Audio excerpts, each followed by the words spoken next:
Hail yard man. Yeah, yard man, don't respect. I man to a yard. I respect and love man to all Jamaica, no matter where in the world. One eye, like I own you. No matter where in this world I go, I am a Jamaican. No birth papers I have to show, cause I am a Jamaican. No matter where in this world I go, I am a Jamaican. No birth papers I have to show, cause I am a Jamaican. I have Jamaican walk, them here Jamaican talk, cause I am a Jamaican. Them here Jamaican chat, them say Jamaican bop, cause I am a Jamaican.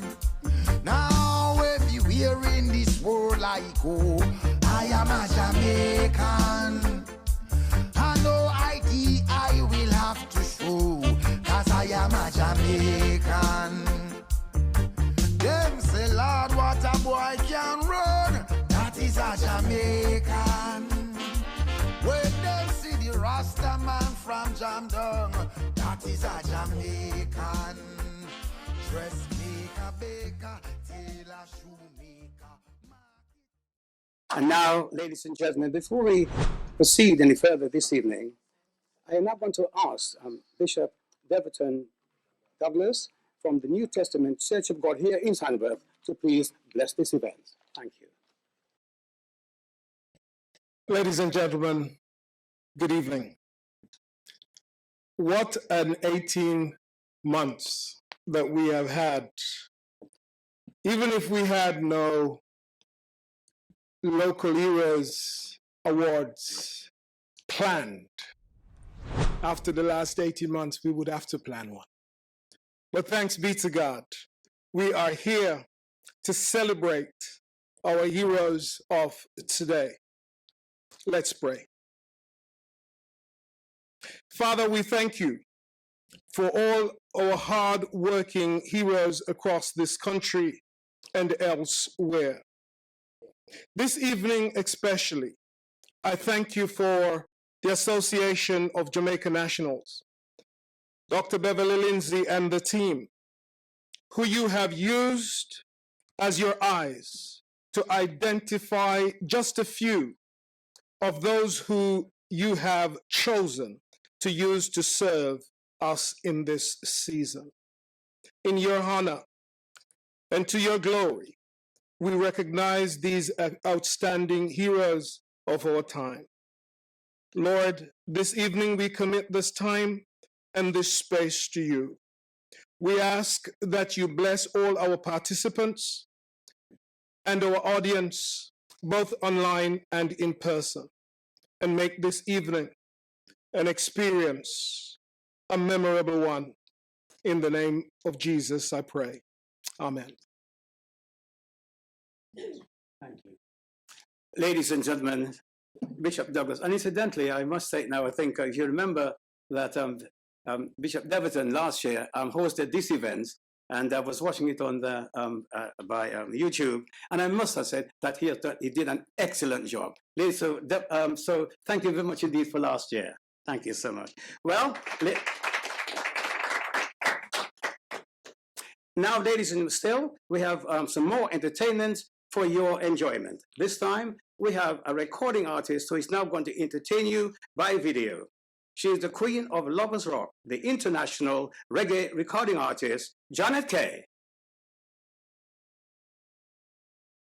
Good evening, everybody. My name is Janet Kay, and I am very happy to be here at the annual awards ceremony show celebrating National Heritage Week and Black History Month.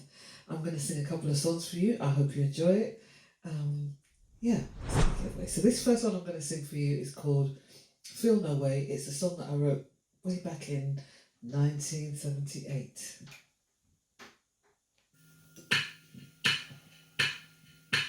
When you wake up in the morning and you realize the day is dawning, sun shines through your window, another day in your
Feel No More.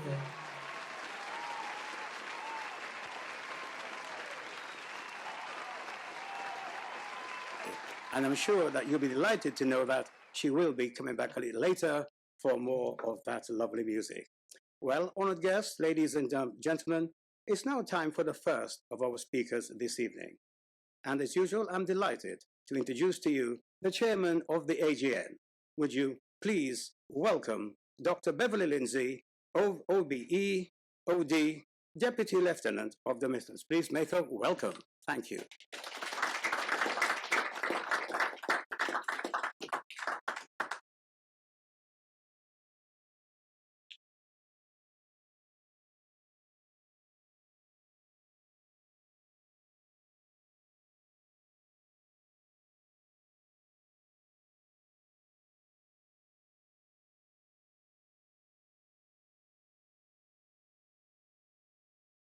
Good evening, everyone. Lovely to see you all. Few people in the room this year. Fellow Jamaicans, friends of the diaspora, honored guests, ladies and gentlemen, members of AJN, family and friends, on behalf of the Association of Jamaican Nationals, Birmingham, UK, I extend to you the warmest of welcome, wherever you are in this global diaspora, to our local heroes and Be Inspired Youth Awards 2021. At this time, when the meaning and significance of family and friends should be at the center of all we do today. At our service and Thanksgiving service held in August to celebrate Jamaica's 59th anniversary of independence, I spoke of the power of the Almighty that gives us the strength and resilience to triumph over adversity. But in times of adversity, where normality seems a distant memory, it is critical that we do not forget what normality both felt and looked like in our effort to rejuvenate our spirit and replenish our souls. It is for this reason that AJN strongly believes that we must continue with our annual event in celebrations of our National Heritage Week, Black History Month, and continue to bring recognition to our local heroes and inspire our young people. Over the past 20 months, for many of us across the diaspora, the challenges that are related to mental health are very real, to the point where our strength and resilience have been severely tested. Countries have now engaged in a moral debate on public safety versus economy. We have witnessed the power of social media platforms as forces for good and bad, with false news and misinformation often dominating the debate on the right to choose where COVID-19 vaccines are concerned. We have many challenges going forward, including ensuring that our children receive the quality of education they so richly deserve, which has been displaced by the pandemic in recent months. But hope must rest eternal, and we must look to the future with positive mindset. AJN remains determined and committed to play a proactive and positive role in celebrating our young people and their success now and in the future. It is critical, therefore, that we continue to inspire our young people in their pursuit of excellence. We continue to forge meaningful relationships and partnerships with organizations such as Birmingham and Solihull Mental Health Foundation Trust, Aston University, Caldwell Children's Charities, and many others supporting our community. We continue to support our nominated charities, the Mustard Seed Communities in Jamaica, and the National Caribbean Monument Charity, and other Jamaican and UK charities. We look forward in anticipation to Birmingham 22 Commonwealth Games, when we will be welcoming citizens from our Commonwealth nations to the city of Birmingham. Of course, we will have great expectation from our Jamaican athletes. 2022 is also the year of Jamaica's 60th anniversary of independence, and we are putting in place some exciting plans to celebrate this significant milestone of our motherland. We look forward once again to being able to go outside without restrictions. We look forward to being able to visit family and friends in the wider diaspora without the need for vaccines, PCR tests, filling in locator forms, where there is no curfew or lockdowns. No family and friends division over the rights and wrongs of vaccine. And we certainly look forward with hope of seeing face-to-face everyone in 2022, knowing if we do that, we would have achieved this then we will indeed be firmly on the road to normality, whatever normal may look like. Please join me in congratulating our honorary president, Professor Emeritus Sir Jeff Palmer, who was inaugurated yesterday and today as the new Chancellor of Heriot Watt University in Scotland. I was hoping a picture of him would be up on the screen.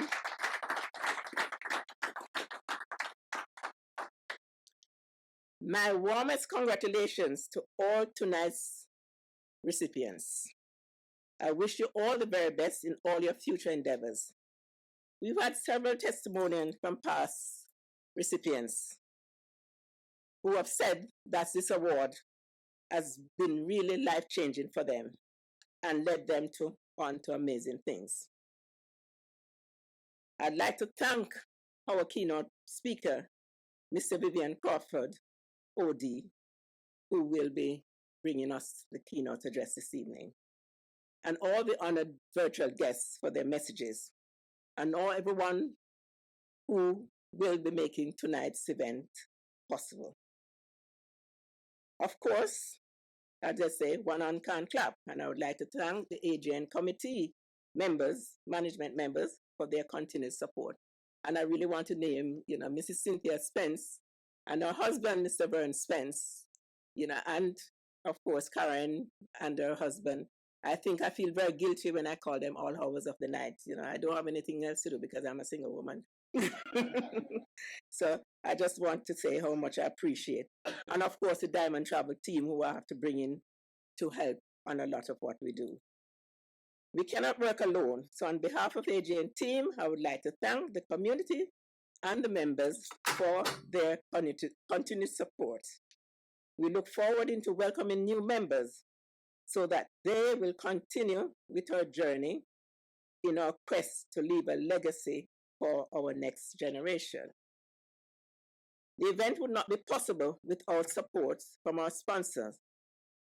And I would like to thank Aston University for stepping up again this year to be our headline sponsor, and usual sponsor, Victoria Mutual. Others will be mentioned in our vote of thanks. Without your selfless support, events like these would not be possible. Again this year, we've had to learn to deal with the pain of losing people that we love in our community stalwarts at home and abroad. Tonight, we recognize and reward those in our community who have made an outstanding contribution for the betterment of our community, with posthumous awards going to Dr. Joel Edwards, CBE, and Reverend Annette Reed from this New Testament Church of God. I would also like to pay tribute to all our community champion, family, and friends who are no longer with us since we met last year. Special tribute goes to our former founder member, Mr. Roy Hewitt, MBE, who we lost recently. And one of our local heroes and community champion. In his quest, he was a community champion in the promotion of organ donation, which is so badly needed in our community. And one of our former recipients, Mr. Michael Willis. Our sincere condolences to all the families and loved ones. Please join me in a minute's silence.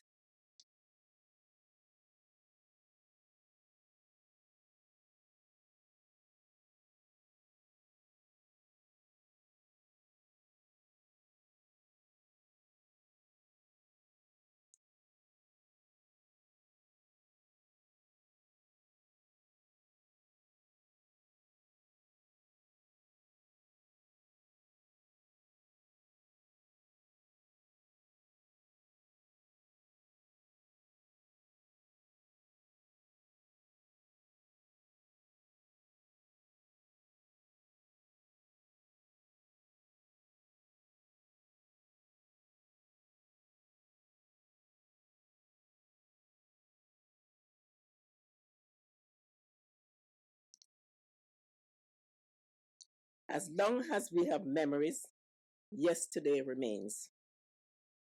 As long as we have hope, tomorrow awaits. Thank you all for watching and listening. Please enjoy the rest of your evening. God bless you all. Thank you.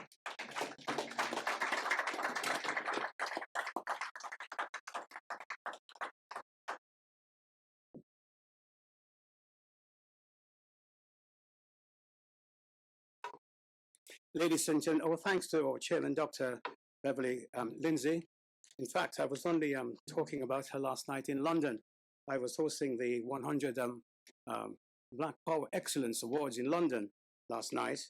And when I see what was happening, and I happened to mention about our chairman, the tremendous work that she does here in the Midlands and so on. So who knows, maybe one day she too will be celebrating on the 100 Power List down in London.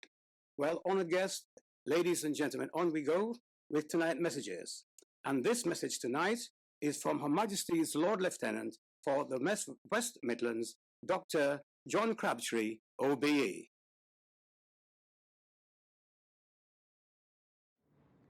Another year has gone by, would you believe it? I wish someone would slow the clock down. It's all going too fast. So here we are again. With a bit of luck, we'll all be together for a wonderful gala for the Association of Jamaican Nationals, wonderful charity that looks after the people of Jamaican heritage here in our community and does such a terrific job for us. But quite rightly, the organisers have agreed that we should do this virtually again this year. It was a shame, because I was really looking forward to being with you all again. So you've got the impossible task of selecting some local heroes. That would be difficult enough, wouldn't it, in normal times, but over the last 12 months, you will be overwhelmed with people to choose. The one thing I've seen with the privileges, great role that I have, is I've been out and around in the communities, and everywhere I've been, I've seen people being good neighbours, good citizens, looking after the people in less easy times, straitened times. So many unsung heroes that you'll be able to recognise during your event. So sorry that I'm not here to shake their hands and congratulate them, but I do wish you all the very best. Thank you.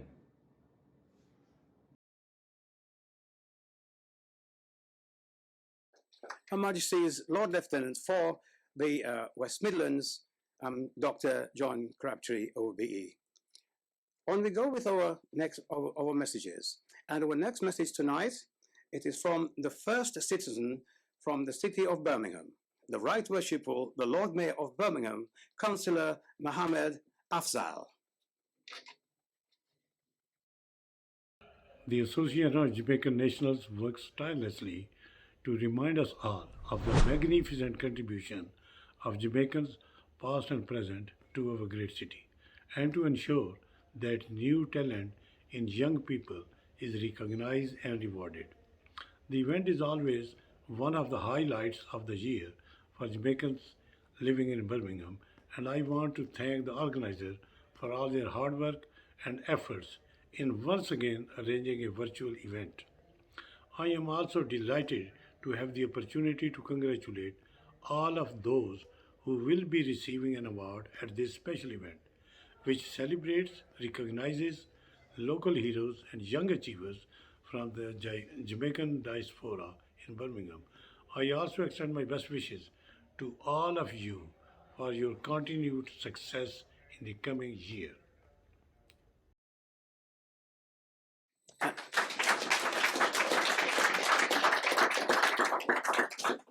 Yeah, and that was a message from the Lord Mayor of Birmingham. Our next message tonight is from the Jamaican High Commissioner, His Excellency Seth George Rankin, CD.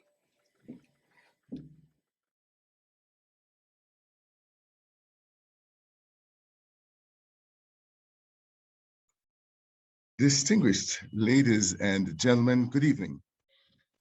For over 40 years, the Association of Jamaican Nationals in Birmingham has served the interests of its community and beyond through annual events such as Jamaica in the Square, Thanksgiving service for Independence Day in August, and an annual gala dinner in October. It is therefore my immense pleasure to extend congratulations to Mrs. Beverly Lindsay, OBE, OD, Deputy Lord Mayor, Lord Lieutenant of the West Midlands, and the Chair of the Association of Jamaican Nationals, Birmingham, for hosting this year's fundraising gala, Local Heroes, and the Be Inspired Youth Awards ceremony.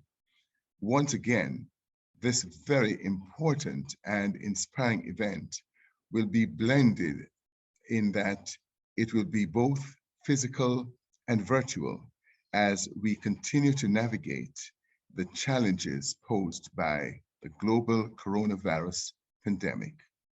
I am pleased that your determination has allowed you to continue your tradition of celebrating our Jamaican diaspora as part of the UK's commemoration of Black History Month. Over the past 18 months, we have lost numerous members of our community, many of whom were unsung heroes. The Local Heroes and Be Inspired Youth Awards are important as they recognize the unsung heroes among us. They are our grassroots stalwarts who in their communities, without fanfare, inspire, provide support, and make meaningful changes to society. As usual, the 7 Local Heroes Award are named after Jamaica's 7 national heroes, and the ceremony will once again be held to include an award named after the iconic Jamaican nurse and healer, Mary Seacole. Tonight's awardees, who were selected from nominations sent in by their friends, families, and communities, are all true role models and worthy ambassadors for the Jamaican diaspora and wider community. I congratulate all of them. I would like to commend Dr. Lindsay and members of the Association of Jamaican Nationals, Birmingham, for recognizing the importance of highlighting and particularly the achievers of our community, and for continuing to instill pride within our diaspora.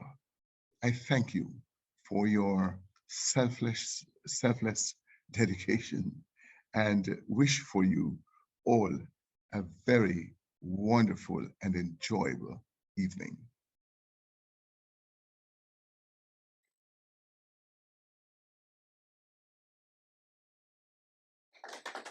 ladies and gentlemen, His Excellency, the High Commissioner for Jamaica. You know, these awards just wouldn't be the same without a message from the High Commission. So once again, our thanks to His Excellency. Ladies and gentlemen, our next award is from our headline sponsor, Aston University. These events cannot take place without the support of our generous sponsors. So from our headline sponsor, we have a message from the Executive Director of Business and Regional Engagement, Mr. Mark Smith. My name is Mark Smith and I'm the Executive Director of Business and Regional Engagement at Aston University and the university's prime contact with the Association of Jamaican Nationals in Birmingham. I am sorry that we're not together in person this evening. Still, I am most grateful to Dr. Beverly Lindsay and the AJN team for making this virtual ceremony happen and for the opportunity to say a few words to you all. Aston University is one of the city's 5 universities, all of whom have students both from Jamaica and of Jamaican heritage currently studying with them and represented strongly amongst their alumni. Together, the universities in the city have helped students from the Jamaican community realise their true potential and make a strong contribution to Birmingham, the UK and across the world, including of course in Jamaica itself. We at Aston are proud of our record in this regard and look forward to welcoming even more students from the Jamaican community over the coming years. Our links with Jamaica go back to the opening of the university in the 1960s, where skilled engineers from Jamaica travelled to Birmingham to complete their studies before returning to the island to take up roles in the power and telecommunications industries. These technical links remain strong, with Jamaican students taking up the opportunities offered through Aston's £2.5 million scholarship fund to come and study with us. I'm pleased to say that a number also choose to remain in the UK and start businesses, adding to the city's economic performance and indeed to the city's Jamaican community. In closing, I would like to congratulate everyone involved tonight, finalists, speakers, presenters and the delivery team for this fabulous celebration. I'm delighted that the AJN has invited the university to support the evening and we're very proud to play a small part in making it possible. Thank you and have a very enjoyable evening.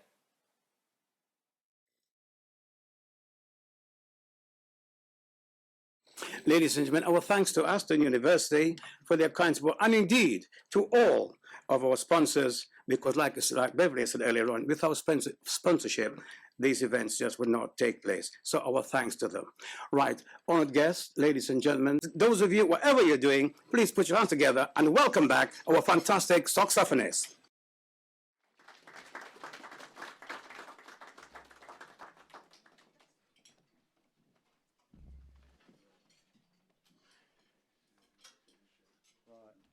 The next song I'm going to be playing is entitled Jesus is Love. This was done by the Commodores, and I hope that you enjoy the song.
very, very nice human being. So once again, let's give another nice round of applause, please.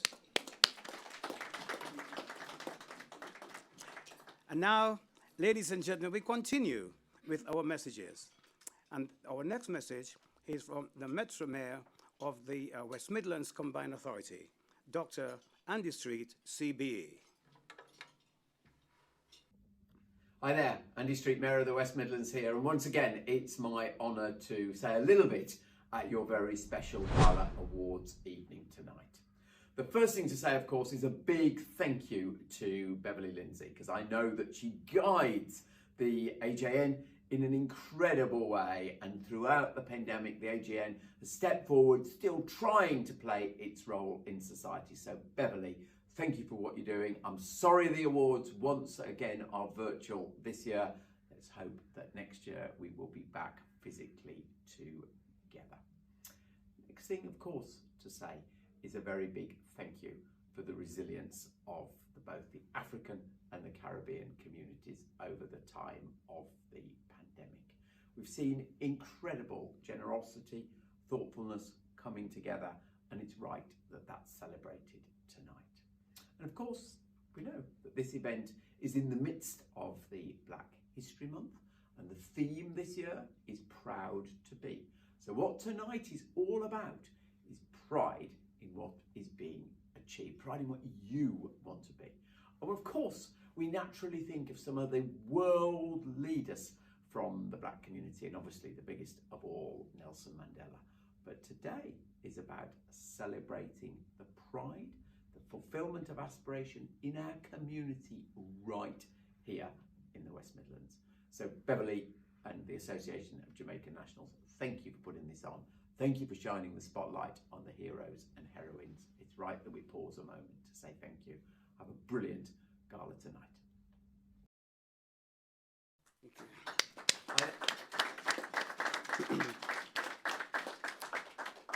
Ladies and gentlemen, our thanks to Andy for his continued support to the AJN. Ladies and gentlemen, earlier on this evening, you may remember that Beverly mentioned in her speech a very important subject or topic, call it what you may, mental health. And I think that is something that we see and we hear every day in our lives. Tonight, we have someone here who gives a short presentation. He is from the Birmingham and the Solihull Mental Health Foundation Trust. Would you please welcome Mr. Rudy Page.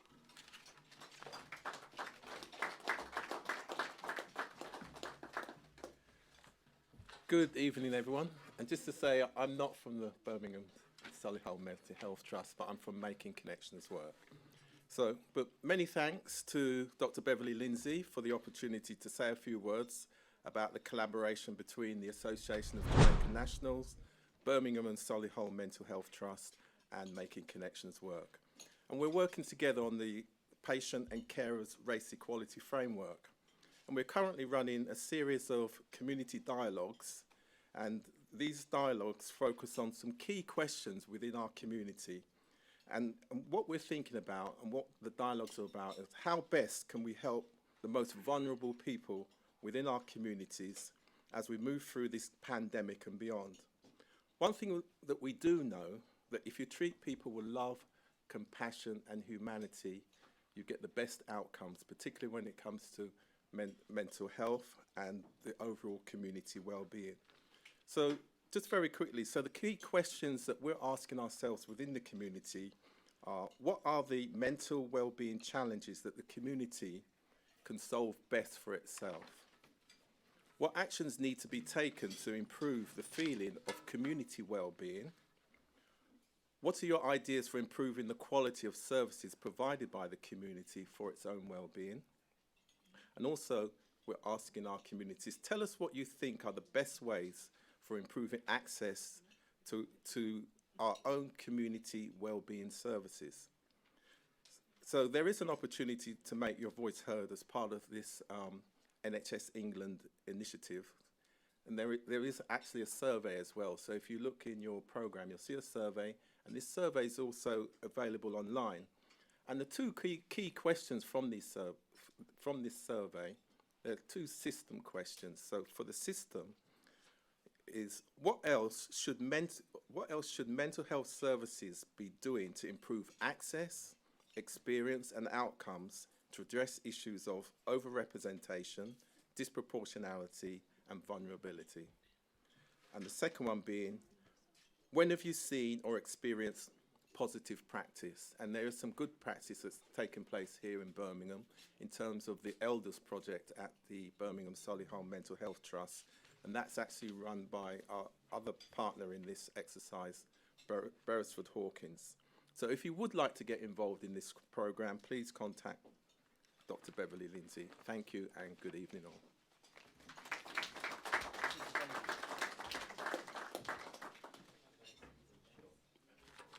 Ladies, our thanks to Rudy for that presentation.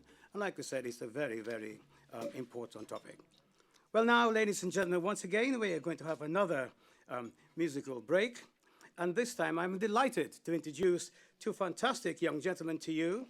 They were the UK Voice semi-finalists in 2021.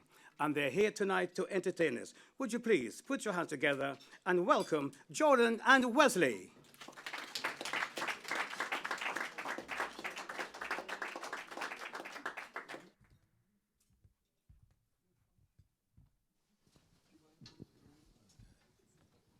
Okay, good evening, everyone. Everyone feeling all right? Yeah. Okay, good. We're going to sing this song at this time, and it's entitled Go Get It, which basically says to go out and get your blessings, go out and get what it is that you would like to achieve because it's possible. Okay, all right.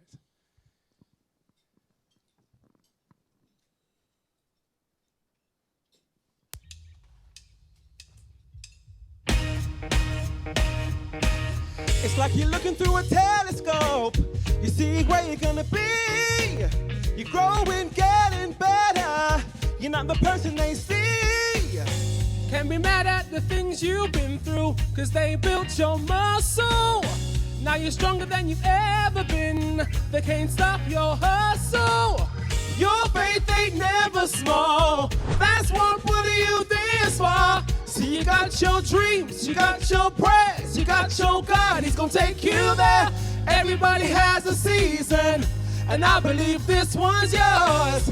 Cause you've been working, waiting, this what you've been praying for. Go get it, go get it, go get it, go get your blessing. Go get it, go get it, go get it, go get it, go get it, go get it. It's your time. It's your time. Said it's your time.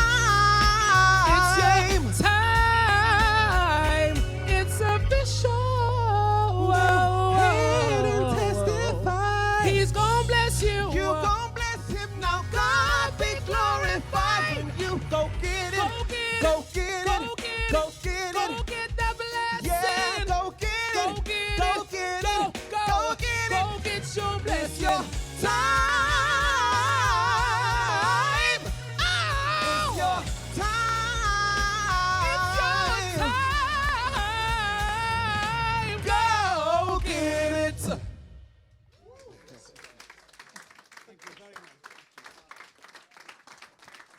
Oh, wasn't that fantastic?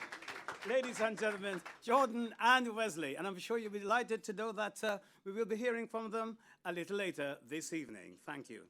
Well, ladies, and I hope so far that you're enjoying your meal.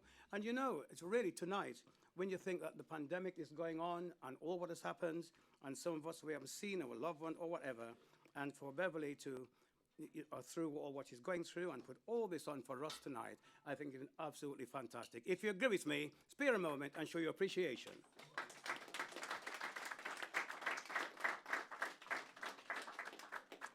And now, ladies and gentlemen, just before I mention the video regarding our charity tonight, can I just say to you that the mustard seed communities, we all like to help in any way we can.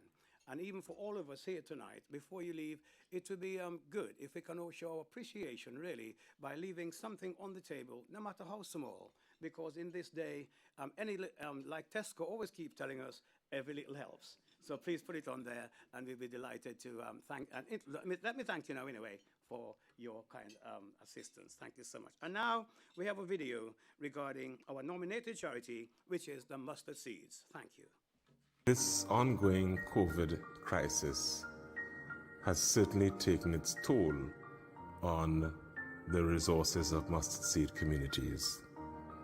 Over the past 18 months, we have really struggled to find ways to meet some of the most basic needs for our over 500 children with special needs across Jamaica. And we are making an appeal to the public to sow a seed for mustard seed communities. Help us to provide just some of the basic needs, toiletries, things like bath soap, toilet tissue, shampoo, lotion, things that we take for granted, things that you and I would use. We just want to be able to continue to care for our children, and hopefully together, you and I can support the needs of this most vulnerable population. I thank you, and may God bless you.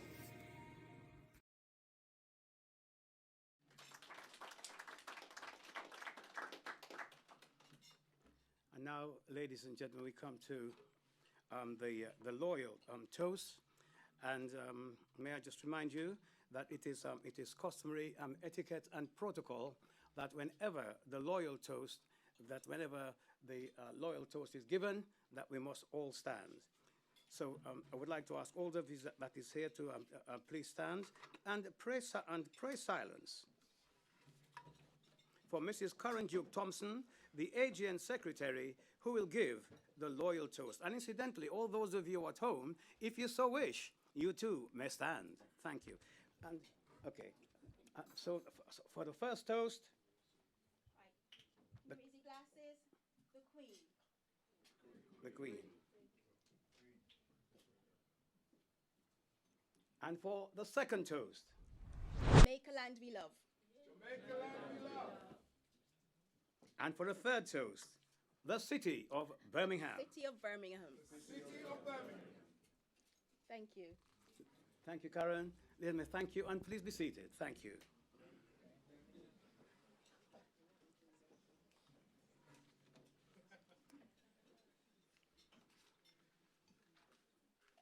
Well, ladies and gentlemen, I hope that you are enjoying your meal. It's certainly making me feeling hungry, seeing all that lovely food in front of you, knowing that very shortly I'll be having some myself anyway. But for now, it is my pleasure to introduce you to a very talented young lady who is going to entertain us in song. Would you please spare a moment and welcome the talented soloist, Jamie Lee.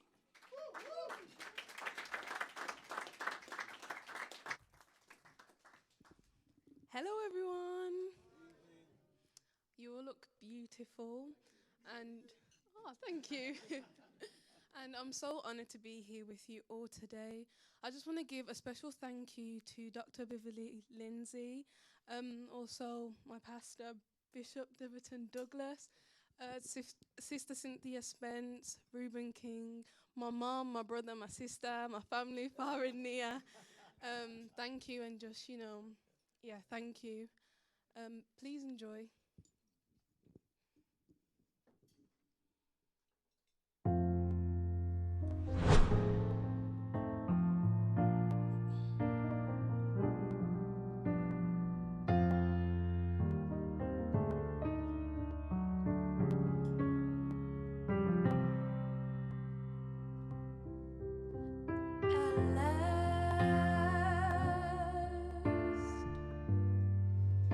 My love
a dream I called my own.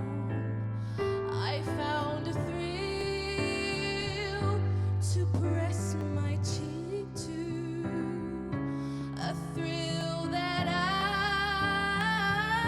I've never known. Oh, you smile,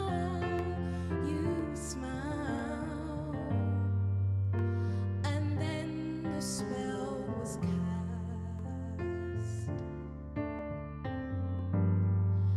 Now here we are in heaven,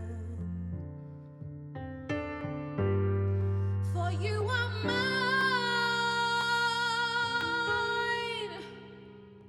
at last. Whoa, whoa, oh yeah, yeah, yeah, at last.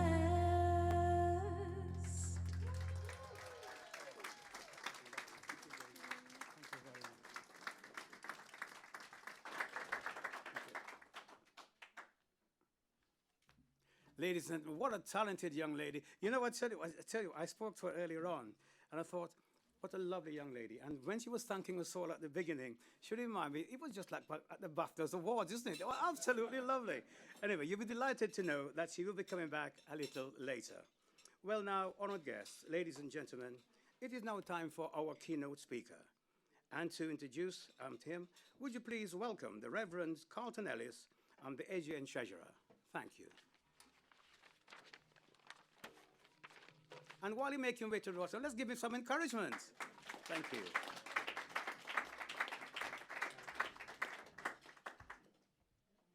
Good evening, ladies and gentlemen. We are indeed blessed and highly favored to have as our keynote speaker this evening Mr. Vivian Crawford, OD, JP, MBA, FJIM. He's someone who's very much in demand, a Jamaican to the core. He's a charismatic, vibrant, and his personality can light up any room that he enters. He has been hailed as a national treasure. His lectures have been described as fascinating, refreshing, educational, and engaging. He was one of 12 members worldwide of the group of experts on financial and administrative matters at UNESCO Paris. He is a recipient of National Honor, Order of Distinction, a Justice of the Peace, recipient of the Governor General's Achievement Award. He has been associated with many boards of the government in Jamaica. His hobbies include heritage preservation, soccer, and liturgical music. He's married to wife Carver and the father of 2 children. He's one of the nation's foremost authorities on arts and culture, and has over time earned an enviable record of accomplishment in this area. This evening, the Association of Jamaican National welcomes Mr. Vivian Crawford, OD, JP, MBA, FJIM. Thank you.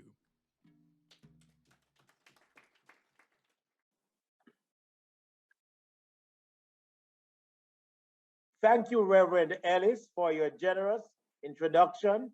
You shall be my campaign manager. Good evening, ladies and gentlemen.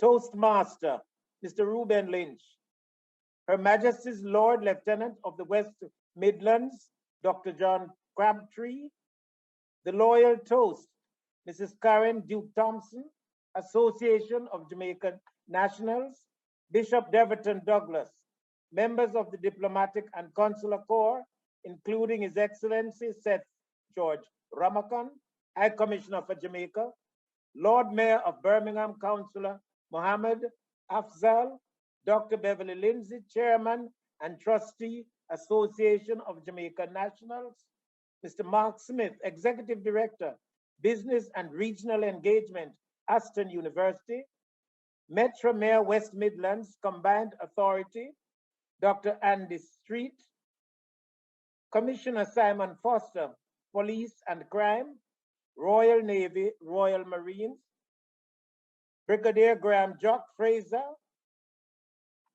performers, sponsors, members of the media, ladies and gentlemen, do allow me to acknowledge from the UK, Miss Clarice Morgan, and from Jamaica, Miss Tendi Henry and Miss Andrea McDonald for the support. And do allow me to acknowledge in London my brother staff who gave me my first slate for school, my sister, Minel, Mrs. Royal, and my son, Lawson. I thank you all for your kind invitation to be associated again with this prestigious organization, the Association of Jamaican Nationals.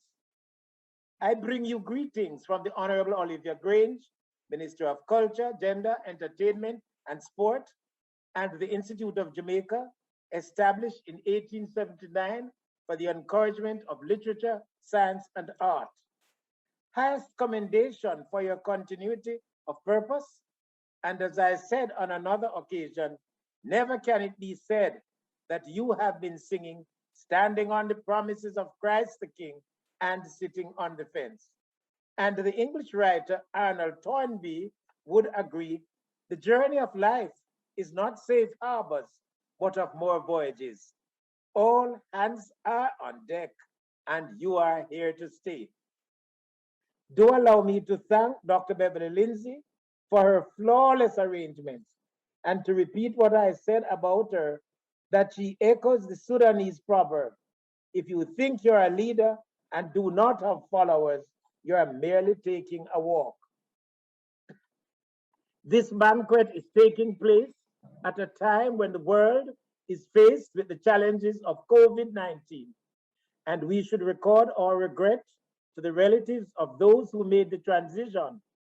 And we support those who are in the health service at this time, and we recognize Jamaicans associated with the health service here, and we must look back at some health providers, including Cuba Cornwallis of Port Royal, Jamaica, who in 1780 restored Lord Horatio Nelson to perfect health after his return from an expedition to Nicaragua, too ill to return to England. Prince William, the sailor prince, later King William IV, visited Jamaica, and Horatio Nelson received the healing remedies of Cuba. Mary Seacole, 1805, 1881, her birthplace in Jamaica is the headquarters of the National Library of Jamaica. Distinguished herself in the Crimean War in spite of racial prejudice. And now the largest statue to a Black woman was unveiled in 2016 at St. Thomas's Hospital, London. Dr. Ronald Moody, 1882-1947, attended Woolmer School in Jamaica and studied medicine at King's College, London, where he finished top of the class. But because of color prejudice, he had to start his own practice at Peckham, and he established the League of Colored Peoples in 1931 with the support of the Quakers. And the members included C.L.R. James of Trinidad, Paul Robeson, United States of America, Jomo Kenyatta of Kenya, Una Morrison, Jamaica, who worked at the BBC in 1939 and paved the way for former Jamaican Senator Barbara Blake Hanna, the first Black female reporter on British TV in 1968, and for whom there is a British Journalism Award in her honor. Her recent book is Growing Up, Daughter of Jack. Dr. Cicely Williams, 1893-1992, was born at Kew Park, Westmoreland, and studied medicine at Oxford University. Her discovery of kwashiorkor, which is advanced nutritional deficiency, she also pioneered against milk substitute for babies. She was the first woman to be awarded an honorary fellow of the Royal Society of Medicine. Included in the medical support must be Dr. Martin Griffiths, CBE of the Mary Seacole Foundation in the UK, and whose parents migrated from Kingston, Jamaica. And Dr. Griffiths was in Jamaica recently to visit the birthplace of Mary Seacole. When I inquired about his British Sunday dinner as a child, he replied, rice and peas and chicken, his Jamaican roots. What a time to be having this banquet, the eve of the 60th anniversary of Jamaica's independence and the 350th anniversary of the establishment of postal service in Jamaica. Recently, at the auction block was an inverted image of a stamp bought at Mansion Hill Post Office, Portland in 1922 for 1 shilling, and the value now is £38,000. And the 1995 50-cent stamp with the image of Bob Marley, the 50th anniversary of his birth, the value £350. I am particularly pleased that there will be an Inspired Youth Award because young people, you are following in the footsteps of our national heroes. Right, excellent. And their motto, the task is not finished until it is finished. Paul Bogle walked a return journey of 80 miles to seek audience with the governor of Spanish Town to hear the concerns of the people of St. Thomas, the parish of Dr. Lindsay Perth, and he was denied even a howdy do. Alexander Bustamante said to employers, our labor is not another person's freedom. Marcus Garvey said, a people without the knowledge of their past history, origin, and culture is like a tree without roots. George William Gordon, in a letter to his wife, an hour before he was executed with regard to the Morant Bay Uprising of 1865, stated his innocence. That letter is at the National Library of Jamaica, as I said earlier, the birthplace of Mary Seacole. Norman Washington Manley, in 1957, through the Common Entrance Examination, opened up secondary education to the masses. Nanny of the Maroons would remind us that Britannia ruled the waves, but they couldn't rule the bushes. And Sam Sharp, on his way to be executed with regard to the 1831 uprising, said, I would rather die on yonder tree than to be a slave. Without prejudice, I want to draw your attention to the Grace Kennedy Foundation 2021 lecture, and it's now on YouTube. And as I said elsewhere, monuments of those who we regard as evil should not be destroyed. Surely not placed in a place of prominence, because in destroying such monuments, we are destroying the evidence, and a later generation will soon forget them. Let the monuments be, lest we forget. I want to leave with you tonight what I call 3 visas for the journey. And I do not want you to report me to the national security and say that I'm offering fake visas. They are virtual visas. The first visa is humility.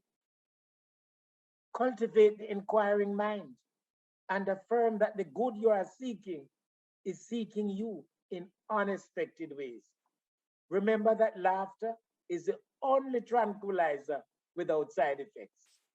My friend Wayne Powell said a little fish in a large river was thirsty and afraid to drink any more water in case it used up too much and had nowhere to swim. Evangelist Billy Graham was once in Europe, and it was before emails and cell phones. He searched in vain to find a post office. And when he gave up and on his way back to the hotel, he saw a little boy and inquired whether he knew the location of a post office. The little boy said, follow me. And he showed Reverend Graham the post office. Reverend Billy Graham expressed thanks and told the boy who he was and was inviting him to a crusade to show him the way to heaven. The little boy replied, "You do not know the way to the post office, and you want to show me the way to heaven?" Next visa is faith. Faith is to believe what you do not see, and the reward of that faith is to see what you believe. Faith is to believe what you do not see, and the reward of that faith is to see what you believe. For the majority of Jamaicans whose ancestors came through the Middle Passage, Professor Colin Channa would remind us that our ancestors did not come through immigration, but through customs because they were regarded as goods. A TVJ Jamaican advertisement would state, "Look at us now. The flower whose fragrance we admire was once a weed." Finally, MAD, MAD, make a difference, make a difference.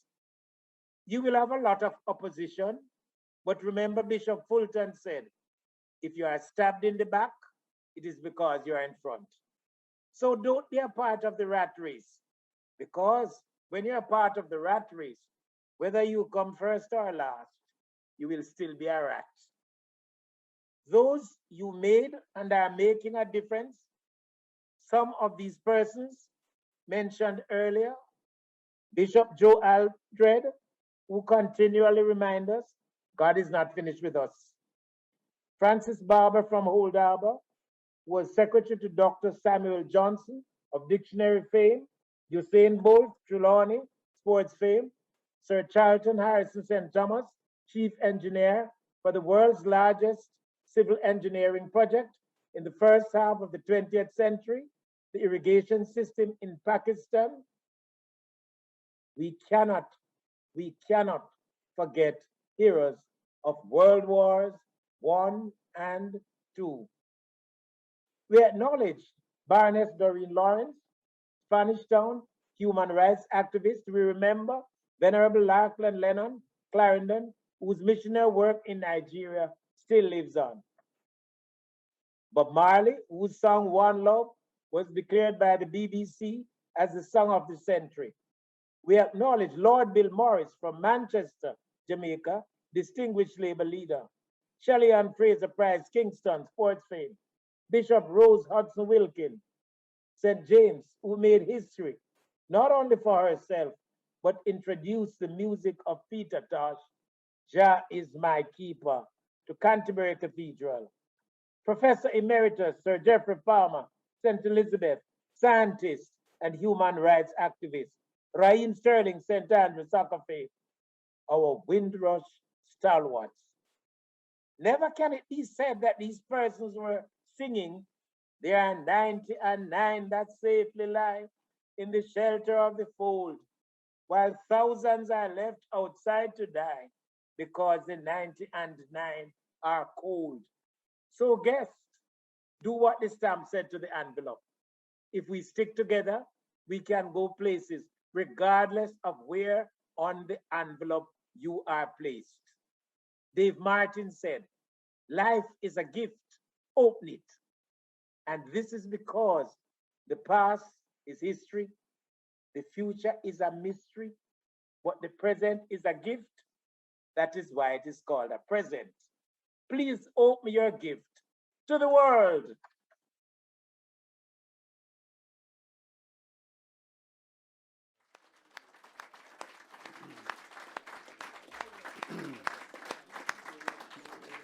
That was, ladies, wasn't that fantastic? Absolutely superb. Come on, another round. Oh, that was excellent. Thank you. Well, ladies and gentlemen, I think after that we must have some more entertainment. Now, earlier on this evening, we had on stage a very talented young lady. And guess what? She's coming back right now. Would you please welcome back that talented Jamie Lee?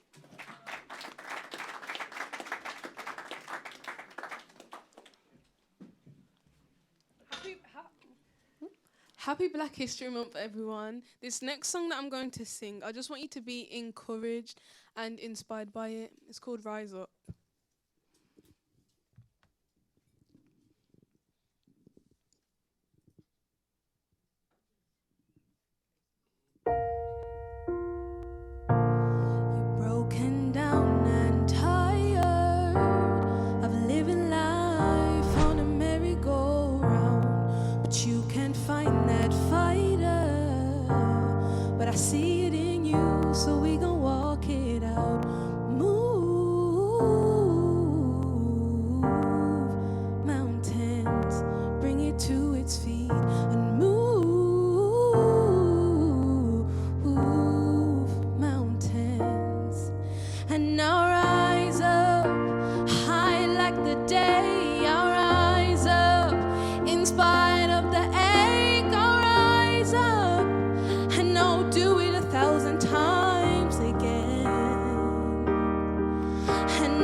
the silence isn't quiet, and it feels like it's getting hard to breathe. And I know you feel like dying, but I promise to you, we gon' take the world to its feet. Move mountains, bring it to its feet, and move mountains. And now rise up high like a wave. I'll rise up in spite of the ache. I'll rise up, and I'll do it 1,000 times again. And I'll rise up high like a wave. I'll rise up in spite of the ache. I'll rise up, and I'll do it 1,000 times again. For you, for you, for you,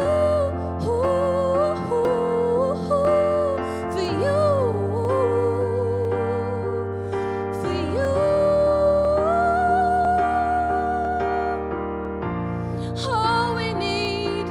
All we need is hope, and for that we have each other, and for that we have each other. Now rise up high like the wave. I'll rise up in spite of the ache. I will rise 1,000 times again. And I'll rise up high like a wave. I'll rise up in spite of the ache. I'll rise up, and I'll do it 1,000 times again. For you, for you, for you,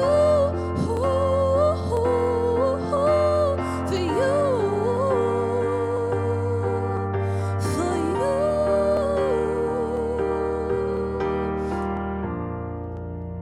High like a wave, I'll rise up in spite of the ache. I will rise 1,000 times again.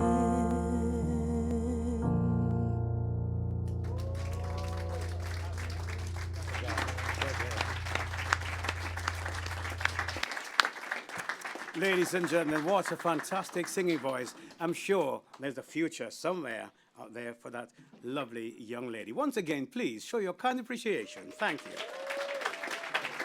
Ooh. Very well. And now, ladies and gentlemen, we come to a very important part of the evening, the Be Inspired Youth Awards. To present the awards, it gives me immense pleasure to introduce to you from the New Testament Church of God, Handsworth,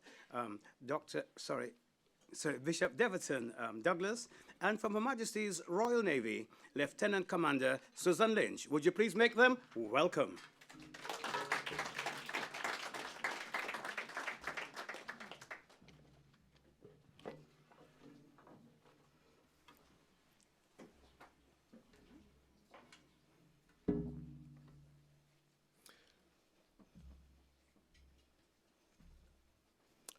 Ladies and gentlemen, again, good evening. How beautiful is this session that has been dedicated to the Be Inspired Award for our young people. The first award this evening goes to Tamara Rashford. Tamara is a pleasant young lady who emanates self-confidence. Tamara grew up in Derby, where she is actively involved with the Derby West Indian Community Association. She has volunteered at the Derby West Indian Community Association annual summer school, working with children aged 8 to 14, entertaining and enhancing their social learning skills. Whilst volunteering, with the Derby West Indian Association, Tamara has submitted funding applications for the annual Derby Caribbean Carnival, and then went on to lead on the strategic planning and development, along with assisting management with the event. Tamara has also been instrumental in planning and organizing the East Midlands Caribbean Carnival Arts annual Queen Show competition, which is a joint initiative between the cities of Derby, Leicester, Nottingham, and Northampton. This event is funded by the Arts Council, England, and took place at the Derby Theatre in 2019. Tamara lights up the room with her warm and welcoming personality and gets on not only with young people, but everyone who she meets. She is a competent and astute communicator who is highly respected.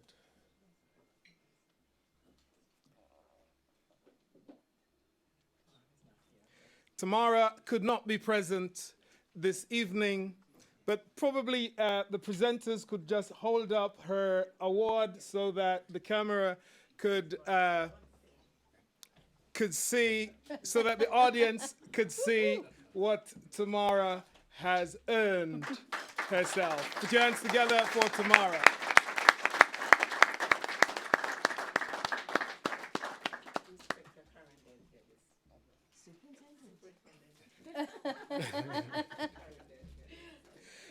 I'm quite sure that Tamara is either watching or will be watching.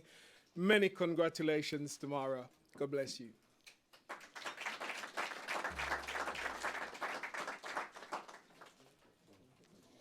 The next AJN Youth Award is presented to Delano Lewis.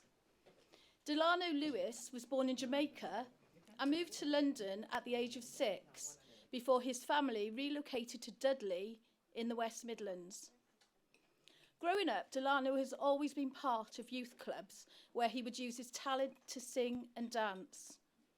Delano is a community worker with Witton Lodge Community Association, WLCA. Throughout his work, he is able to do what he is passionate about, helping those within his community. He has been a mentor for young people, visiting schools and delivering sessions around drama, music, and employment. Alongside this, he has been doing music and has performed in front of thousands of people at the Association of Jamaican Nationals events, Jamaica in the Square, and Simmer Down Festival. Nice Merch is Delano's own clothing line, which was launched in 2020. He is currently working on his own recording label, as well as more new music for release. Delano is determined, committed, and a positive young man who continues to share his gifts and talents. Many congratulations, Delano, on your award. And would you like to come and receive it, please, off Dr. Beverly Lindsay and Superintendent Karen Gittins.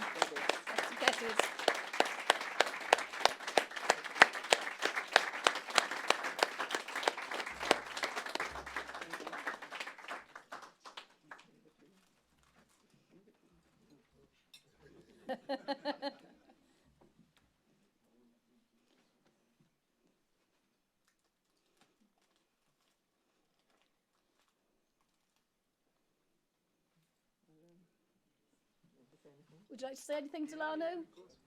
There you go.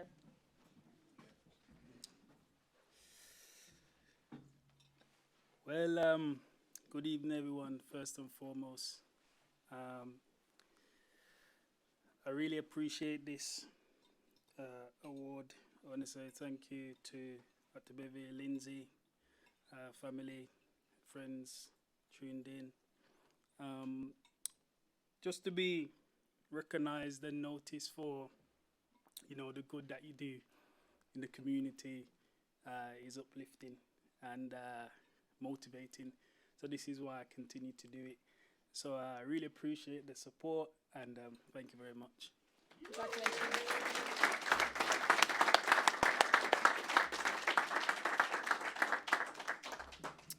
Thank you. Our next recipient is Tegan Vincent Cook. Tegan is an inspiring young person. Being born with cerebral palsy, she faced rejection and isolation in secondary school, which she rose above by creating awareness around her condition. This resulted in her directing and co-producing her own animated YouTube video, Cerebral Palsy, Tegan's Story, chronicling her story, her life story and accomplishments. She has been a positive role model for other young adults and the disabled community, and modeled for several brands and charities across the UK. She is presently studying film production at Bath University.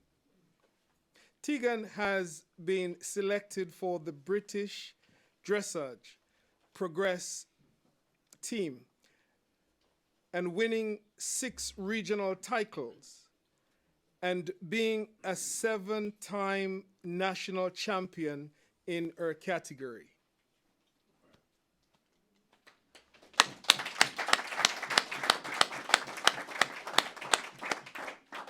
She is presently in training with the British Paralympics team with a view to representing Great Britain at the next Paralympics. Tegan is a very resilient person who has overcome significant obstacles since childhood to get where she is today. Tegan could not be with us this evening, but Tegan, many congratulations. You have been an inspiration to your peers and so many of us. Here is the award that is being given to Tegan.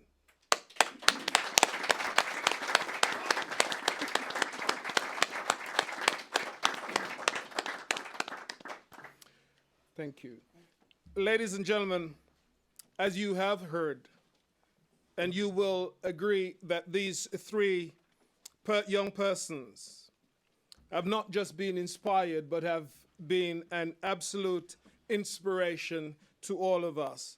Congratulations again to Tamara, Delano, and Tegan. Let's put our hands together for them again.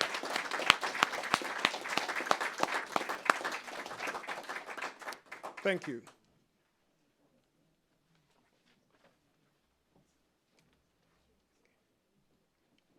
Right, ladies and gentlemen, just before our next presentation, once again, I would just like to thank you to Bishop Deverton and Suzanne for that excellent presentation. And now we have some more entertainment, because earlier on we heard the great voice of 2 fine young gentlemen. And it's my pleasure to welcome back to the stage once again. Would you please welcome back Jordan and Wesley?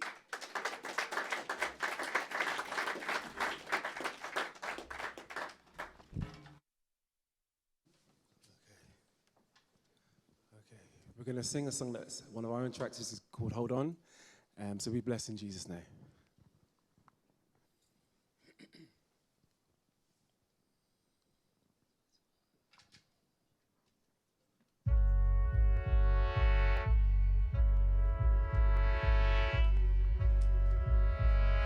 Hold on.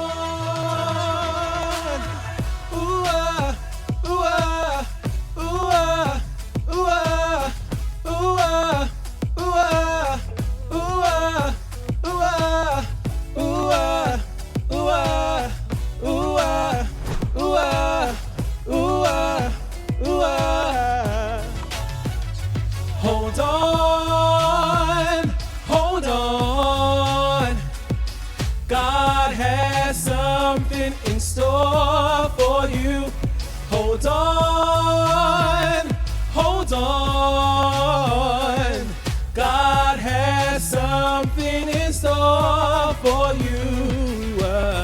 gotta hold on and be strong. Be strong. Keep on pressing, it won't be long. It won't be long. This battle is not yours, it's the Lord's. Tests and trials, try your faith. Try your faith. Stand on His word and run this race. Run this race. The victory is yours, coming from the Lord. Hold on. Yeah. God has something in store for you. Hold on. Hold on. God has something in store for you. 1 Corinthians 10 verse 13 says, He will not let you be tempted beyond what you can bear. Hey, yeah. So when you don't want to be involved, you might feel far from your goals. Hang on in there, 'cause God is in control. Hold on. Hold on. Hold on. God has something in store for you. Hold on. You gotta keep going, yeah. Going for gold. God has something. He's got a plan for you. Don't worry, trust in Him. It's promised we will win. Enjoy this fight. God is on your side. There's a reason why God gave you life. So don't you give up now. Have faith in Christ. You gotta hold on. You gotta be strong. God is God. Hold on. Yeah. God is here for you. Yeah. Don't worry. No. Hold on. God has something in store for you. Hold on. Hold on. You will be alright. You will be just fine. You just gotta hold on. Yeah. Ooh, you gotta hold on. Ooh, you gotta hold on. Yeah.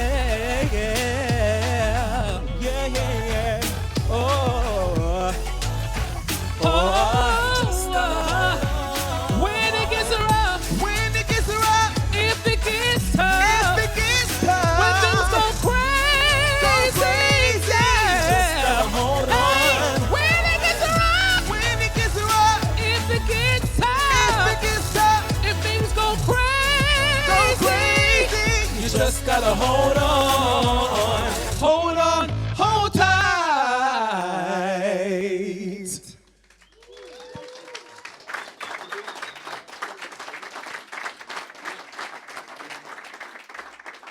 Ladies and gentlemen, two very talented young gentlemen, Jordan and Wesley. And oh, guess what? They'll be coming back a little later this evening.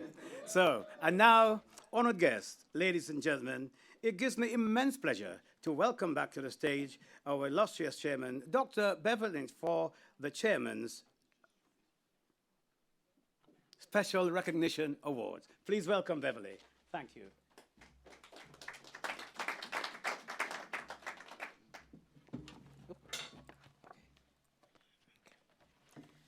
Good evening again. Each year, we award someone for their support to the organization over the years, whether they're financially or in kind. And tonight we have two special recognitions. One, a Corporate Responsibility Award, and another one, special recognition for the in-kind help to the support to the organization. I will ask Bishop Douglas to read the citation for the Corporate Responsibility Award. Thank you, Dr. Lindsay. Ladies and gentlemen, the AJN Chairman's Special Recognition for Corporate Responsibility Award this year goes to Professor Paul Cadman. and it's sponsored by Aston University. Paul Cadman is a professor of entrepreneurship and is based at Birmingham City University Business School and is a regional business leader and charity ambassador. Paul's mindset, both in business and in helping individuals, is to improve and increase opportunities, enhance prospects, and bring the very best out of people and in their lives permanently. Professor Cadman owns and operates numerous businesses across the broad range of sectors, both wholly and jointly with others. He supports several organizations in various capacities, including current positions as Vice President of Acorns Children's Hospice Trust, patron of Employability UK, and a supporter of the Association of Jamaican Nationals, Birmingham, UK. Known as the quiet change maker, Paul's passion and drive are fueled by a desire to help others and to give back to causes and people he cares deeply about. Paul's motto is connect enthusiastically, give relentlessly, and lead bravely. Do that, and the future is yours. Congratulations, Paul. Receive your award with pride. Paul is a very special friend and mentor, and he's even had me walking on fire to support his charity. But he's been a good friend and supporter, and I have great pleasure in presenting him with this award.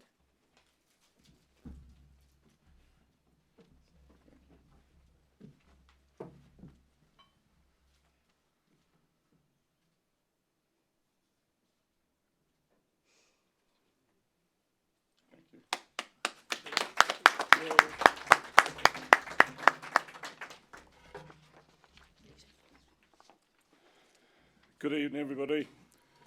It's quite a heavy, spectacular award, and he carries the weight as well. Just want to say a few thank yous. It's quite ironic that I'm a professor of entrepreneurship at Birmingham City University, and the award is sponsored by Aston University. So I'll take this moment of thanking Mark Smith for his continued support. I want to thank Dr. Beverly Lindsay and just echo her comments. She's a true friend, mentor, a strong lady, and I think everybody would agree with that in this room. I want to thank the Association of Jamaican Nationals for actually considering me and thanking every one of you in the room. Truly blessed and honoured to receive this award. Thank you and have a good evening.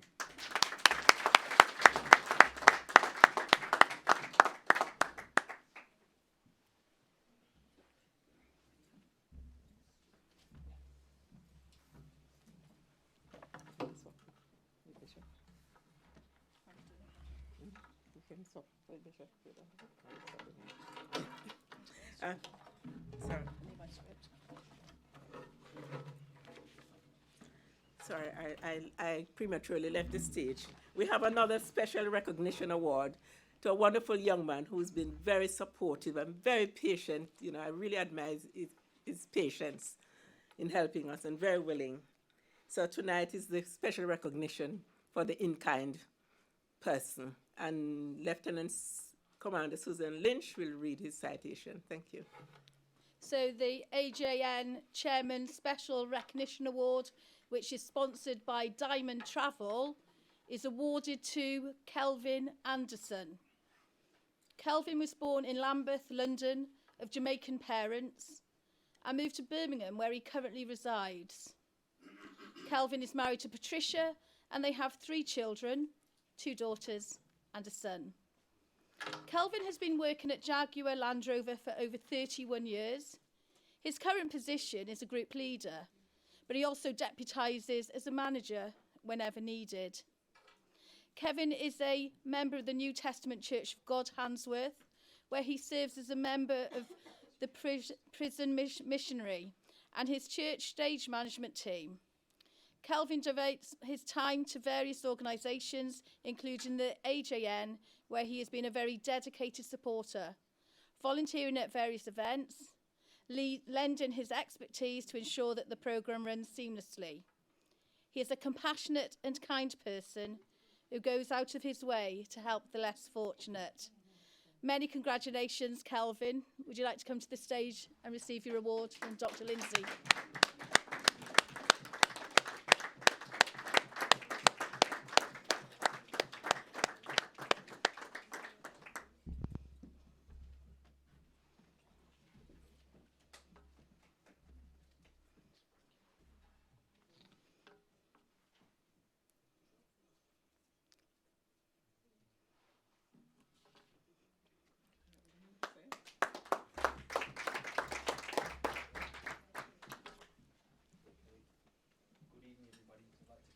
Short and sweet, as I don't like to do long speeches, but I'd like to say a word of thanks to Beverly and the team for allowing me to take the opportunity to be part of such a wonderful celebration. And I thank God for everything that he does for me, my family, and I pray that we will continue to be able to do this each year, each and every one of us to be present. Thank you.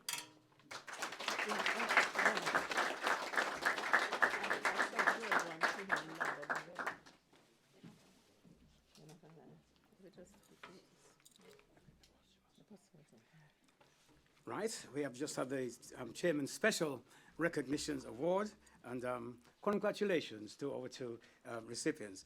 And now it's time for the posthumous award, and once again, I welcome back Dr. Beverly Lindsay. Thank you.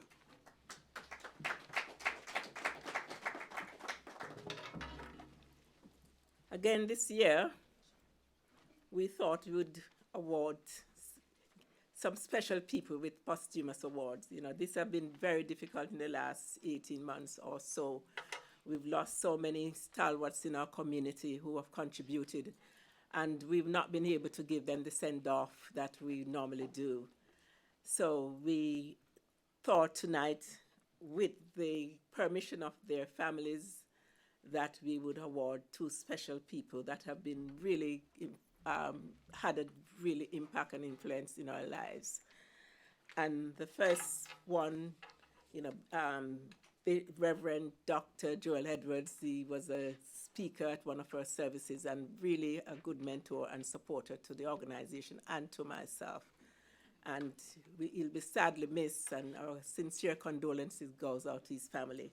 And Lieutenant Susan Lynch, Commander Susan Lynch, will read his citation. He will not, the family weren't able to be here. They live in London. We're hoping to have them on Zoom, but I don't think it's worked. So, but Susan will read the citation of Dr. Joel. Thank you. So Bishop Dr. Joel Edwards, CBE, was a writer, broadcaster, coach, Bible teacher, and inspirational international speaker, covering issues of social justice, human rights, leadership, faith, and society. He was always consulting widely with churches on issues of racial justice. In 2019, he was awarded a doctorate in theology and ministry at St. John's College, Durham, where he was a visiting fellow.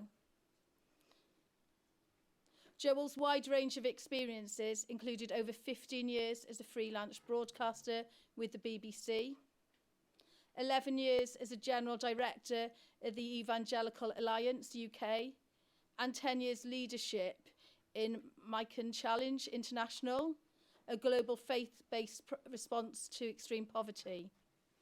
He served on a number of statutory advisory boards for the Metropolitan Police Service and was a commissioner on the Equality and Human Rights Commission.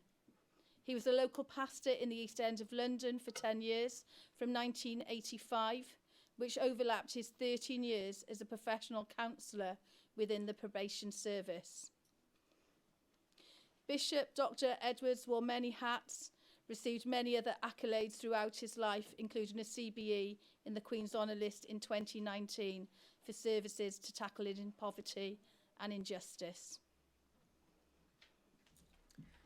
Yes, as I said, family couldn't be with us tonight, but I managed to get I haven't got the trophy because I had it delivered to them in London today. So I hope they'll be watching online. So thank you very much.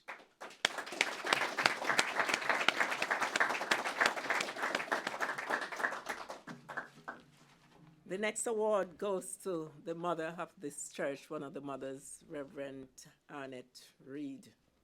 Lovely lady, and she's sadly missed.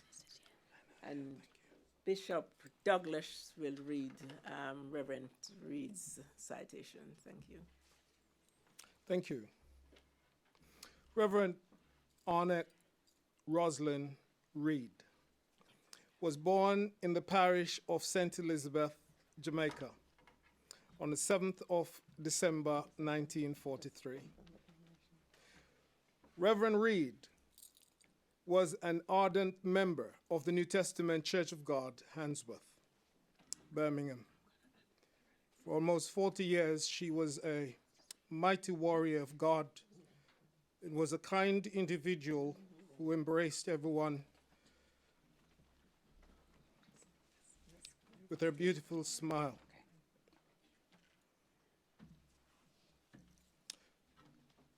As the appointed minister for the senior citizens, Reverend Reed's duty expounded outside the walls of the church. She worked relentlessly with senior citizens community across the West Midlands, visiting nursing homes and hospitals on a weekly basis. She visited the elderly in their homes and provided them with pastoral support and their homemade meals. Reverend Reed used her skills as a qualified counselor to support courting and newlywed couples and families who were experiencing bereavements of loved ones. Reverend Reed was also an adult nurse who dedicated her life and career to helping others and selflessly thinking of others.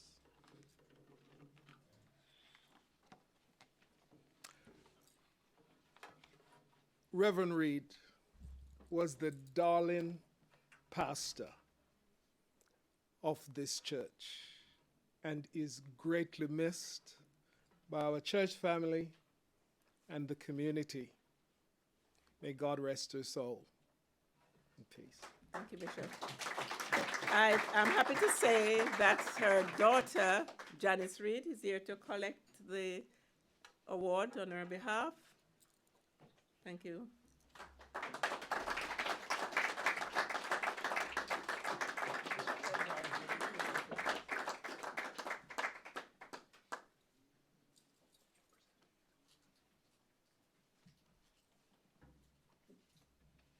And this is exactly how Reverend Reed walks. Those tender, delicate steps.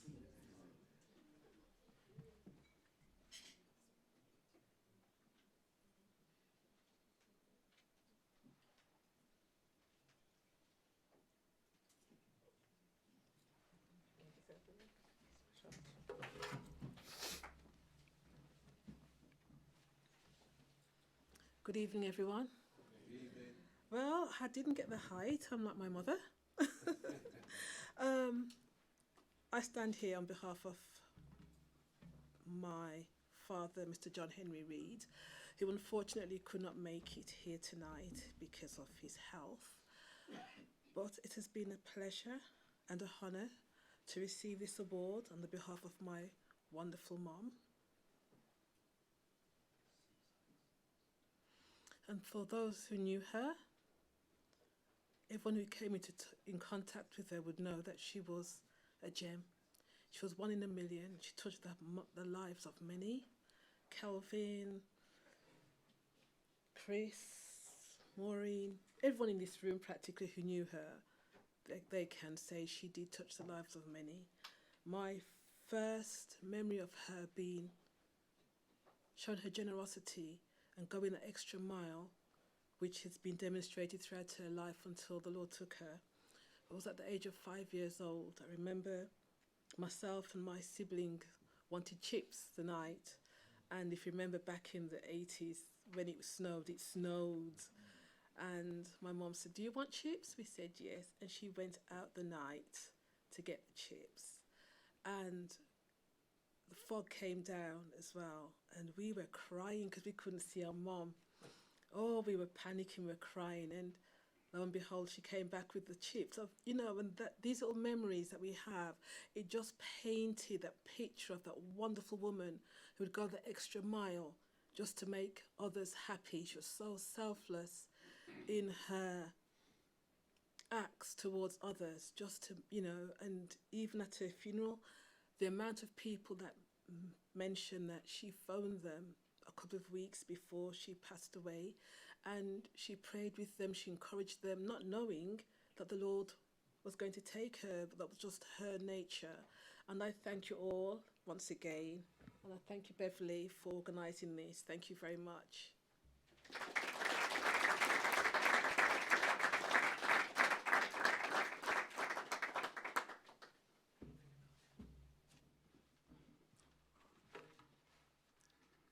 Ladies and gentlemen, thanks to Beverly once again, and also for the assistance of both Suzanne and Deverton. Well, ladies and gentlemen, we're only moments away from the main event of the evening, the AJN Heroes Awards. But to take us there and to entertain us once again, please welcome back our two fantastic young gentlemen, Jordan and Wesley. Thank you.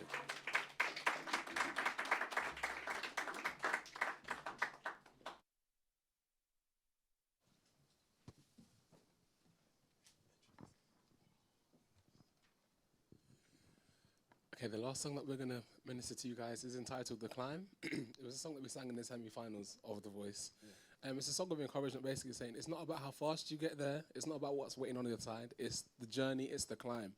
That matters as well, so be blessed as we sing this song.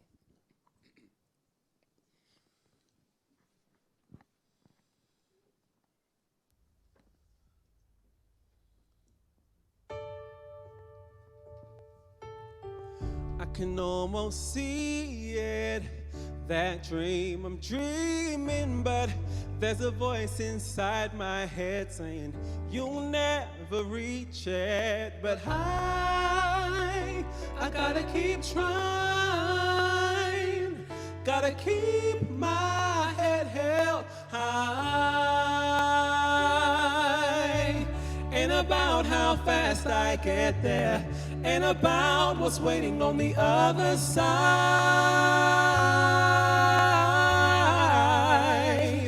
It's the climb.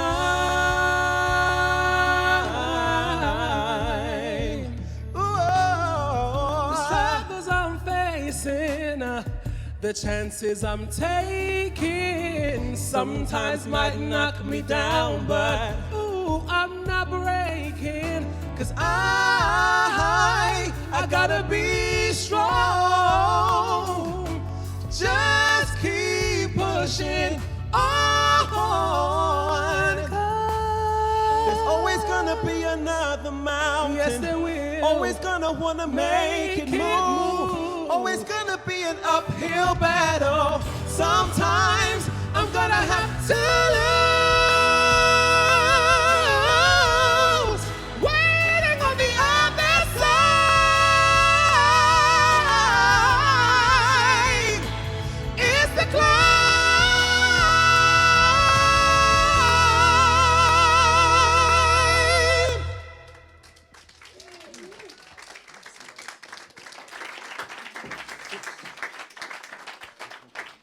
Ladies and Jordan and Wesley for their final song with us tonight. I'm sure you once again, you just give them our final and kind appreciation.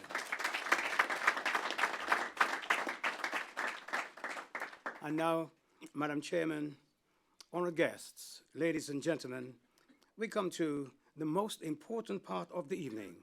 We are proud to present the AJN Local Heroes Awards 2021.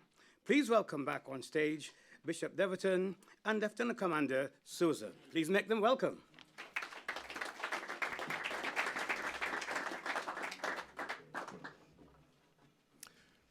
Thank you again, ladies and gentlemen. Our first award this evening in this section is the Sir Alexander Bustamante Award, and it goes to Michael Stanbury. Michael was born in Jamaica.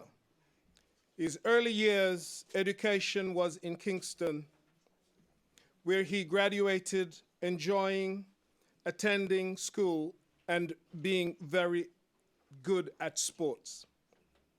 Michael started his professional career as an apprentice at Little Printer at Charlton Press in Blackfriars, London, where he was the only black trainee. Michael is now CEO of his own print and media business in London. Over many years, Michael has given back to the community through volunteering. This includes the Lamini Foundation supporting young people to transition from gang culture and substance misuse. Although Michael lives in London, he frequently visits Birmingham to support community initiatives such as the AJN annual church service and King Solomon School community initiatives. Michael is currently promoting a prestigious publication throughout the UK to raise a positive profile of Jamaica and its people. Michael, let me invite you to come at this time and receive your awards.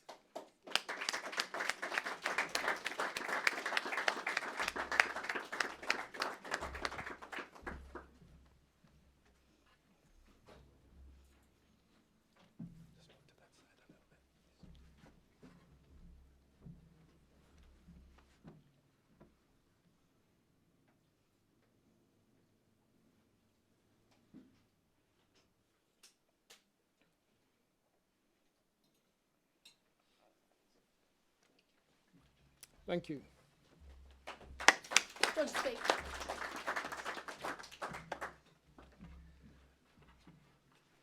Thank you, distinguished guests, ladies and gentlemen. This has been a rather interesting development in the last 18 months. And looking back at my initial connection with Birmingham through the JIS, which is a publication was done by the Jamaican government, and I met a young man called Steve Brooks, who was my nominee. And over the last 18 months, we've been putting something together which has impacted on me greatly.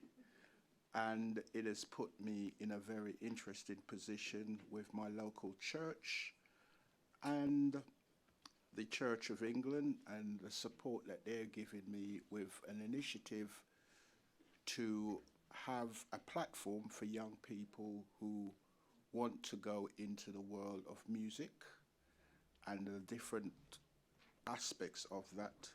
But there is also a book on Jamaica. I'll be able to, if anyone wants to have a look, and an anthology of nursing in the UK over 70 years. I hope you can always make the necessary inquiries through the King Solomon International Business School. Thank you very much.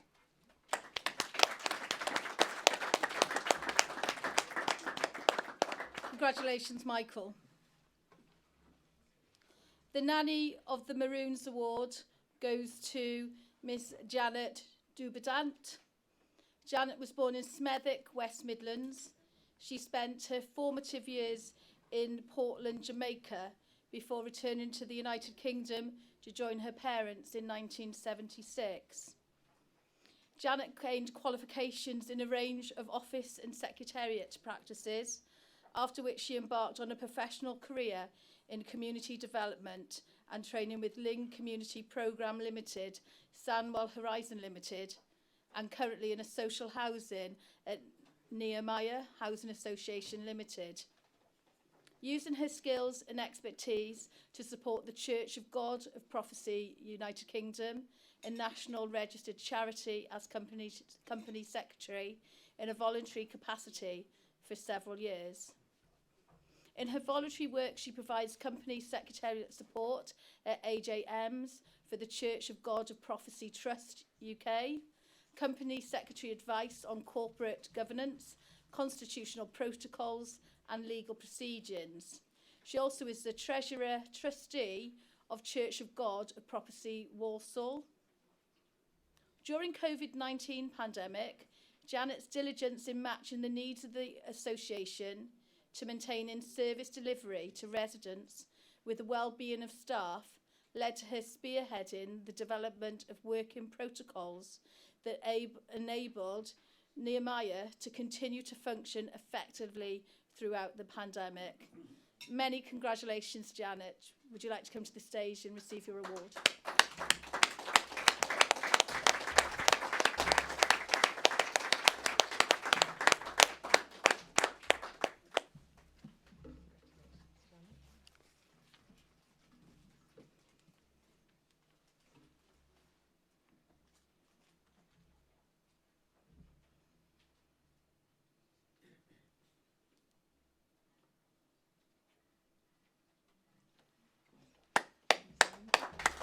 Janet, would you like to speak? Would you like to speak, Janet?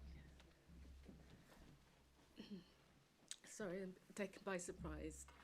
I'd like to say thank you to those who nominated me and to my family, my sister who's with me tonight. I firmly believe in the principles of Frederick Douglass when he said, literacy is a pathway to freedom from slavery. And for me, that literacy is not just reading and writing, but a knowledge and understanding of what we're doing. And so that's been my pursuit, to know and to understand the sector that I'm working with and how I can best be an effective person. And I recognize we're on the road, as Bob Marley said, to be free from mental slavery. So we're still on that road, and I thank you all for the award. God bless you.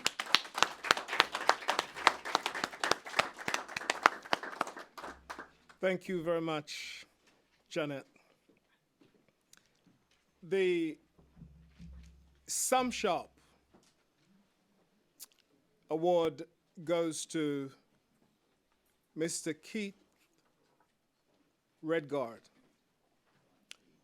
Keith was born in Birmingham and had many jobs throughout his adult years, but always dreamt of owning his own business. His dream became a reality, and he now owns ChemDry Excel Birmingham. Keith's voluntary work includes working with Erdington United Community Football and Langley Special School. He supports several schools, including King Solomon, Corpus Christi. He provides Christmas food hampers to disadvantaged families. He provides support for children in women's refuge due to domestic violence and sponsored the 200 body bag pack through Body Bag Foundation. Keith champions local community fundraising efforts for a cancer charity to provide equipment in hospitals. He supports male suicide prevention charity, CALM, and raises money for families seeking alternative education programs. Keith is an outstanding role model, a successful entrepreneur, and a proud Jamaican that has a clear sense of personal and social responsibility. Keith, can I just invite you to come at this time and accept your award?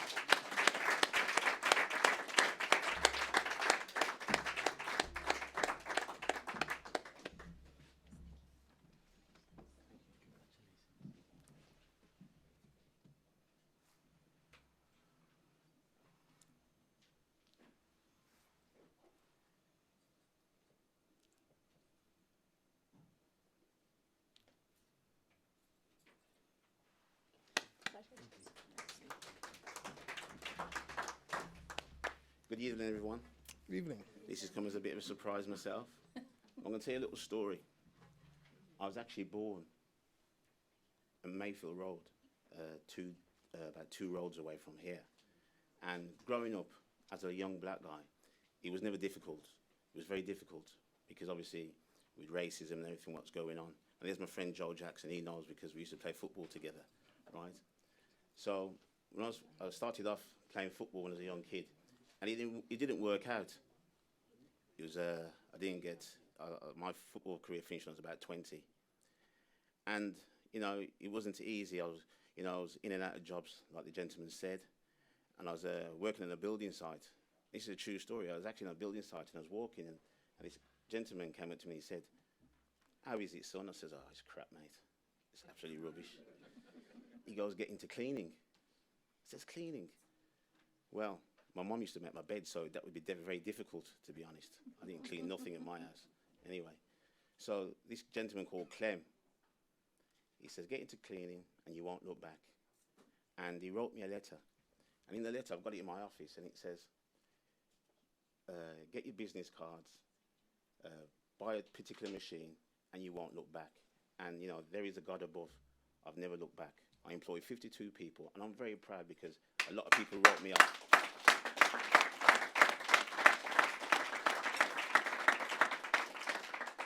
I employ 52 people from different nationalities. We've got Eritreans. I didn't know about Eritrea. That's Africa. I didn't know. You know, I'm from Answorth. And we employ people from Hungary.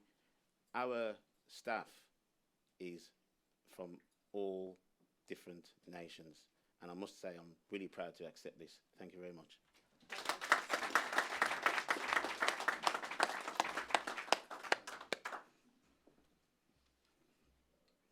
The George Gordon Award is presented to Mrs. Yvette Gregg. Mrs. Yvette Gregg was born in the parish of Clarendon, Jamaica. She migrated to the United Kingdom in 1968 and settled in Derby. Whilst working full-time at the Inland Revenue, Yvette attended evening classes twice a week at De Montfort University, Leicester, where she obtained her law degree and continued at Chester College of Law to gain her professional qualification to practice law. Yvette is a lifelong member and volunteer of the Derby West Indian Association. She is always willing to pitch in for the good of the community, regardless of the mission.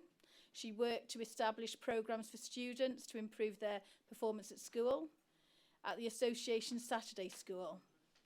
She is the Secretary of the Credit Union, a flagship project for the organisation.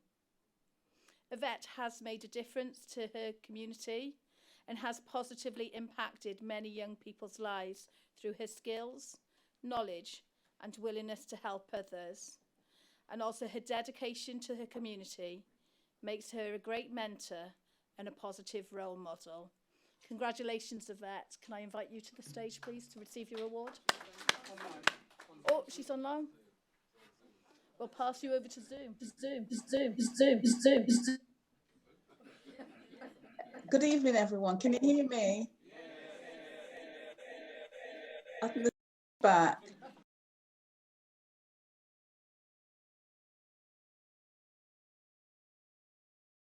Much to the Dublin Western Association as well for nominating me. I'm very proud to accept it. I look forward to receiving the award in person as well. I'm sorry that I'm not able to be with you to actually collect it, but thank you so much.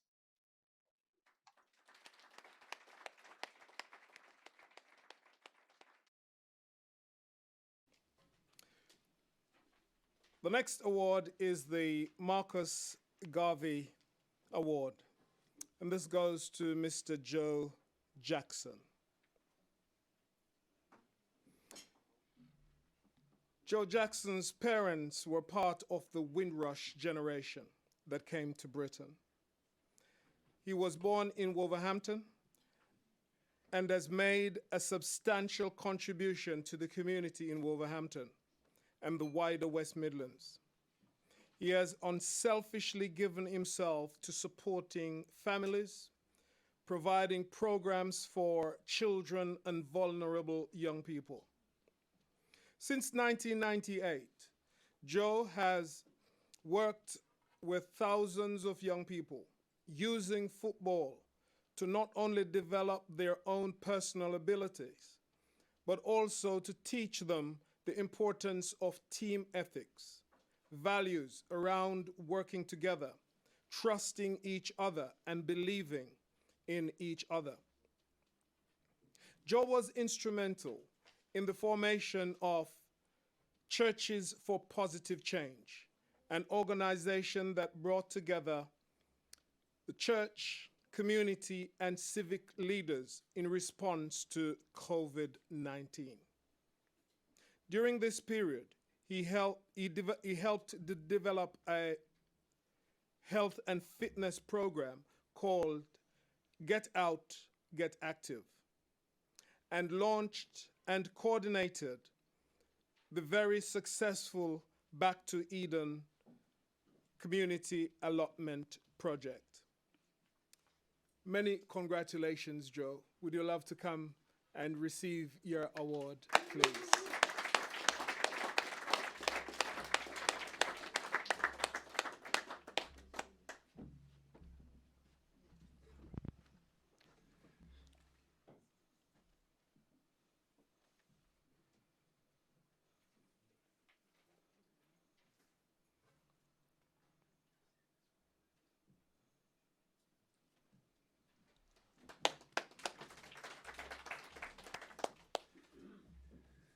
Good evening, everyone. I guess, you know, when you receive these awards, when you do these things, you don't plan to do that. You just do it because it's something that needs to be done. And I've been doing this for 23 years, so it's been a long time. I had hair when I started, you know, and I'm now 55. I know I don't look it. But I wouldn't swap this for anybody or anything. I believe that this was my calling. I was a former football player. I didn't make the grade. I finished professional football by the time I was about 19. I went into non-league football. Football was very, very kind to me. It gave me opportunities to travel the country, the whole of the UK.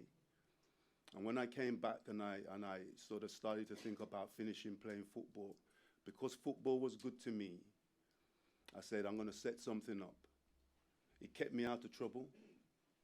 It kept me out of problems. It gave me confidence. It gave me opportunities to work and link other people from other neighborhoods and other areas. And I felt to myself, I'm going to try and set something up that's going to take our young people out of trouble's way. And that's what we've done for 23 years. Let me just very quickly say that I'm not on my own, because it does say, well, I don't know where it says it, but it's true. Behind every successful man, there is a bad woman. Bad mean good. And I want you really just to put your hands together, honestly, because this has been an absolute team effort, you know? So can I just ask you, my wife, to just come up, Debbie? Yes, come on, Debbie. Come on, Debbie.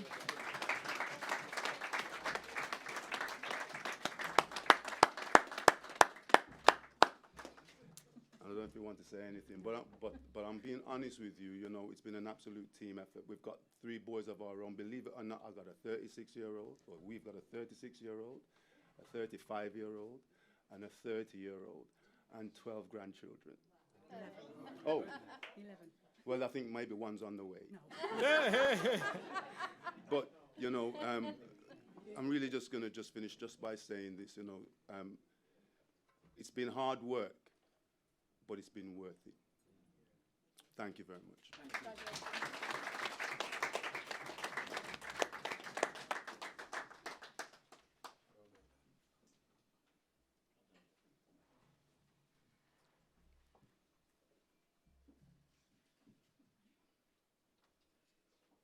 The Paul Bogle Award goes to Marjorie Milligan Green, known as Marge.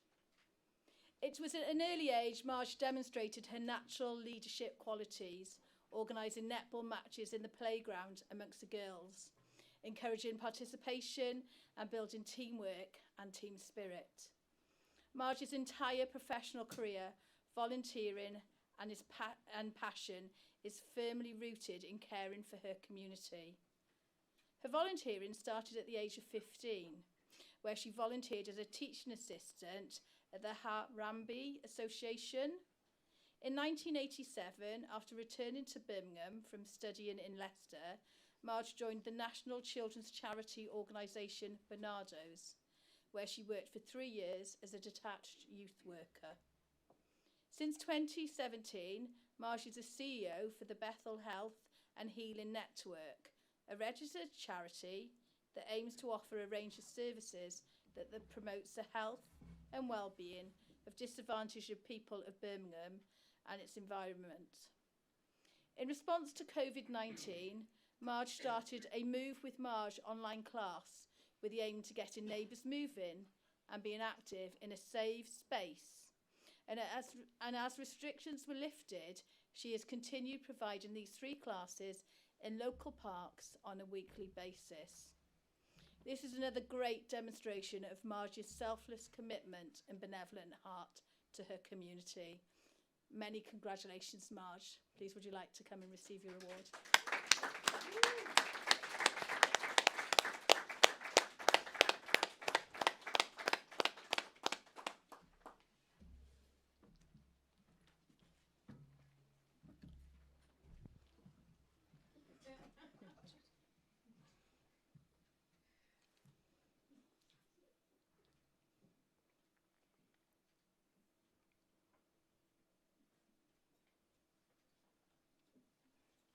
I invite you to say a few words, Marge. Well done. Good evening, everyone. This is quite heavy, yeah? Wonderful. First of all, I'd like to thank the person that nominated me. She might not want me to mention her name, so I won't. But thank you for nominating me. This is a special award, not just because it's an award that, you know, everybody likes awards, but because it's Paul Bogle, who is actually, I think he's my great-grandfather, something like that anyway. So it's even more special that it's, you know, dedicated to a family member. So I'm really, really proud. Yeah, and thank you all, and have a good evening.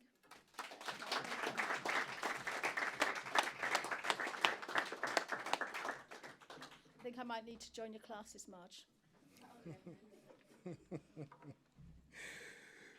Well done again, Marge. Okay, so the Norman Washington Manley Award brings us to the end of the National Heroes Award. And this award goes to Mr. Donald Campbell. Donald was born on the 21st of July, 1951 in St. Thomas, Jamaica. At the age of 13, Donald migrated to the UK. Donald left school with no qualifications. However, this did not stop him from working as a machine engineer. After he managed to enlist in the Royal Air Force at 18, first as a survival equipment technician. He then went on to become an aircraft engineer, where he gained several professional qualifications to progress up the ranks. Donald served for 36 years in the Royal Air Force and retired as a warrant officer in 2006.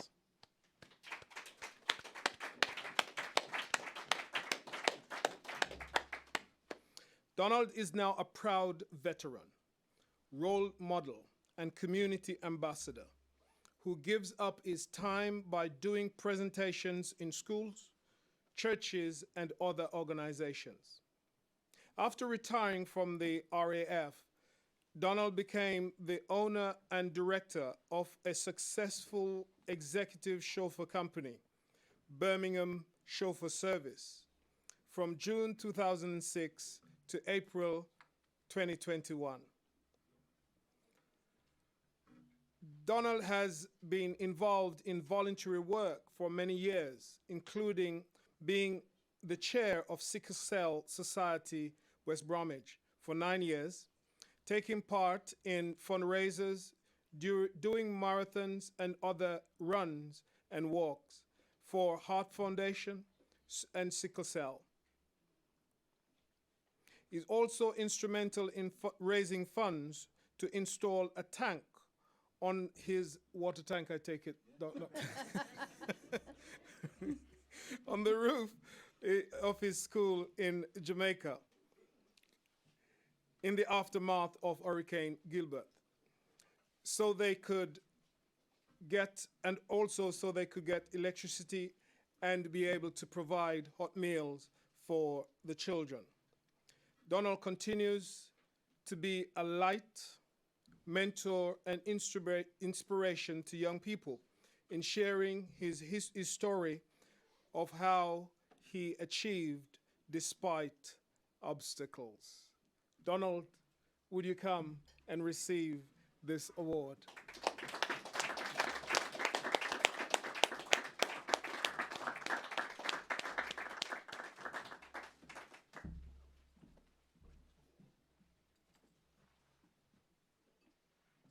Congratulations, Don.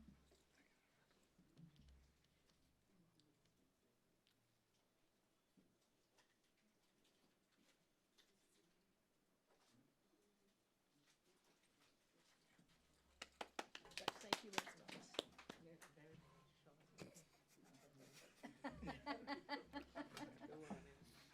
Good evening, ladies and gentlemen. I've been warned that I cannot say too much because I think somebody knows that I can say too much. And that person is Dr. Beverly Lindsay, and I've got to say thank you so much to her and her organization. This is so unexpected. It really is. And I really, really appreciate it. Now, some people know, but some don't, that when I came here as a 13-year-old, as mentioned, it was actually to this church. So to travel around the world, Northern Ireland, Madagascar, the Falklands, USA, Canada, all these places on the front line, some would say, it's just fantastic, a full circle to come back here today and to be able to pick up this award. It's absolutely fantastic. And I see my life journey as something that, well, I say to people that I've been to the University of Life. So therefore, I believe that I should give something back. And that's why I go around in all these schools and churches and whatever to give back to the young people. Thank you very much for this award.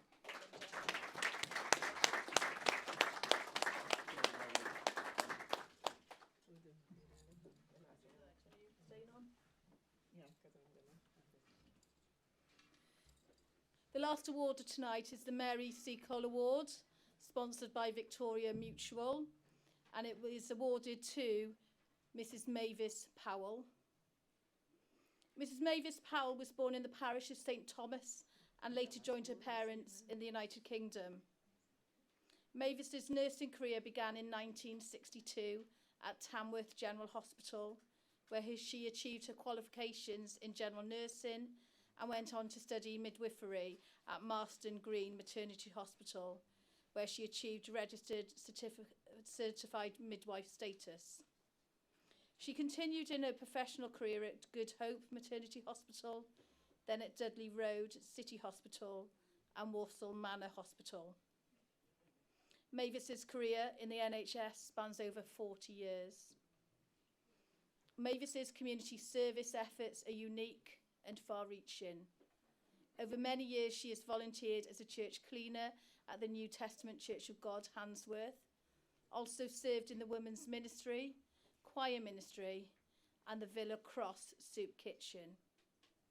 During COVID-19, Mavis drew on skills and experience from her nursing career to offer vital support to the vulnerable and the elderly, ensuring that all their essential needs were met while offering a listening ear to those who are living alone. Many congratulations, Mrs. Mavis Powell. Would you like to come to the stage and receive your award from Dr. Lindsay?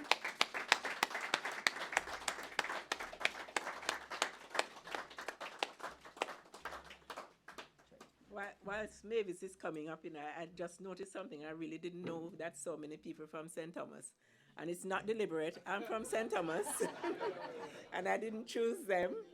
And of course, the Paul Bogle, I'm a Bogle too. But it's just totally, and everybody, yes, it seems, my sister over there, there's another lady that is a Bogle, and there's a lot of Bogle. And it really was not deliberate. I did not choose them. So please. But I'm proud to be from St. Thomas. I'm proud to be a Bogle descendant. So, and it gives me great pleasure. And too, I was a former nurse midwife. I worked at Maston Green Maternity Hospital also.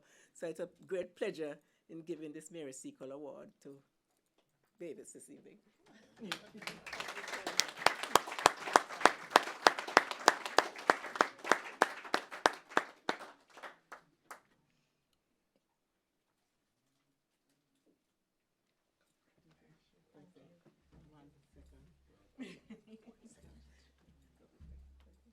This is a surprise. This is something I was not expected. Thanks very much to the distinguished guests, the organizers, the sponsors, and all that are involved, including the very important people whom we don't see or know. They're in the background working very hard. Thank you all very much. I am very surprised at getting this, to the point where I said to Chris, "You've upset my blood. I've got to go to the bathroom." However, working in the community in all the areas, because there's quite a lot that was not mentioned that they don't know about. Working with the police in the community to make sure the mental health folks are okay, senior citizens are okay, and the allotment and all that, I'm there. However, thank you so much. All the things I do was not a chore. It was pleasure. And I would do it all over again and more, given the opportunity and time in life. Thank you all so much.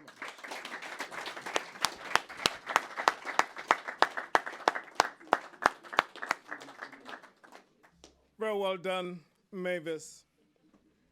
Ladies and gentlemen, Michael, Janet, Keith, Yvette, Joseph, Marjorie, Donald, and Mavis, today's heroes, honored in the names of yesterday's heroes. Let's celebrate them one more time.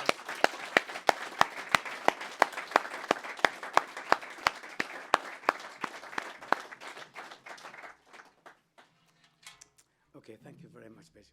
Right, ladies and gentlemen, we're almost at the end of this year's awards. But before that, let's please sit back, relax, and enjoy once again the voice of the UK's international reggae recording artist, the Queen of Lovers Rock, Janet Kay. I want you all to sing along, if you don't mind. This one is called Silly Games.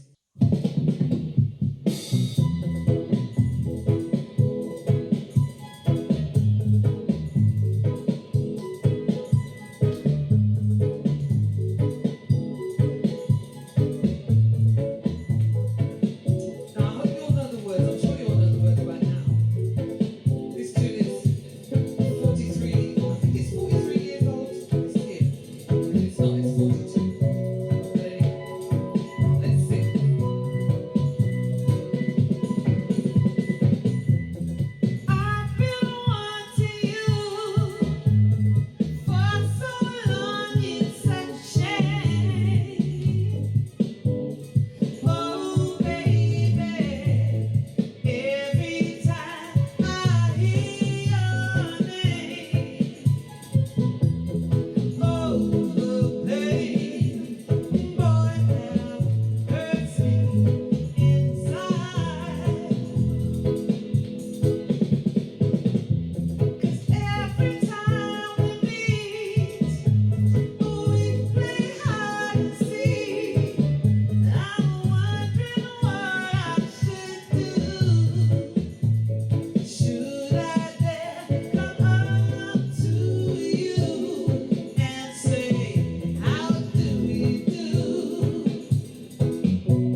rest of the evening. And thank you. Thank you very much.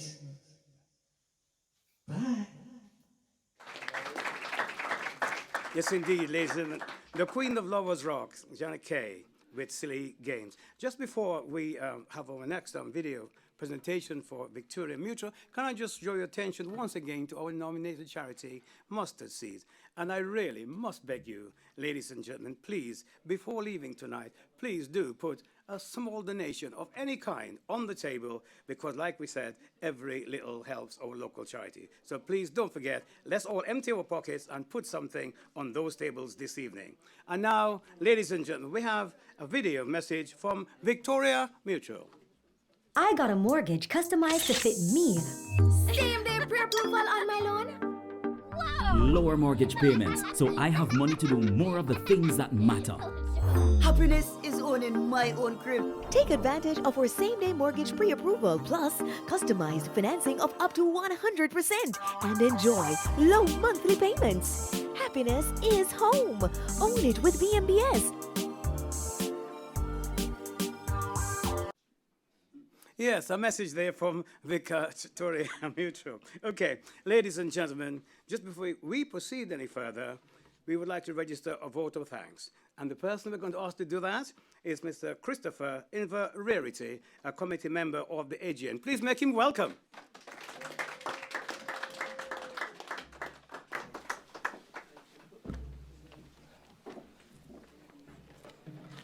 Good night, ladies and gentlemen. My name is Christopher Inver-Rarity, AJN Management Committee member. Members of the diplomatic community, valued viewers on YouTube and Zoom, and to our guests in the studio here at the New Testament Church of God, and for all who has contributed to the enormous success of our program, a pleasant good night to you all. On behalf of our AJN Chairman, Dr. Beverly Lindsay, OBE, OD, DL, Trustees, AJN Management Committee, AJN Honorary President Professor Emeritus Sir Godfrey Henry Oliver Palmer, PhD, DSc, OBE, CD, I now take great privilege to move the 2021 Association of Jamaican National Vote of Thanks. COVID-19 has helped to shape us and transfix our character for the last 2 years. However, our friends, families, and partners across the diaspora has remained steadfast. We thank you. To the Governor General, His Excellency Most Honorable Sir Patrick Linton Allen, ON, GCMG, CD, KSTJ, Jamaica's 6th Governor General.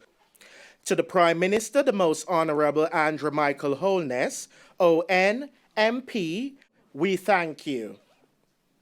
High Commissioner of Jamaica, His Excellency Seth George Ramakan, CD, your engaging spirit, recognition, and support over the years to the Association of Jamaican National Birmingham, we thank you.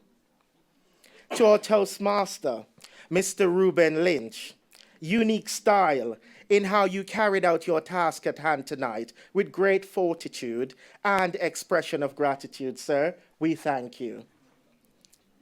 Bishop Deverton Douglas, along with your ministerial team, we thank you for your continued blessings, support, and being our host venue for the 2nd year running as we navigate the season of challenges associated with COVID-19. We thank you. To all the distinguished speakers who contributed via video message link and personal messages within the program, Dr. John Crabtree, OBE, Lord Lieutenant of the West Midlands, your continued support over the years has been truly impactful. We thank you for your contributions.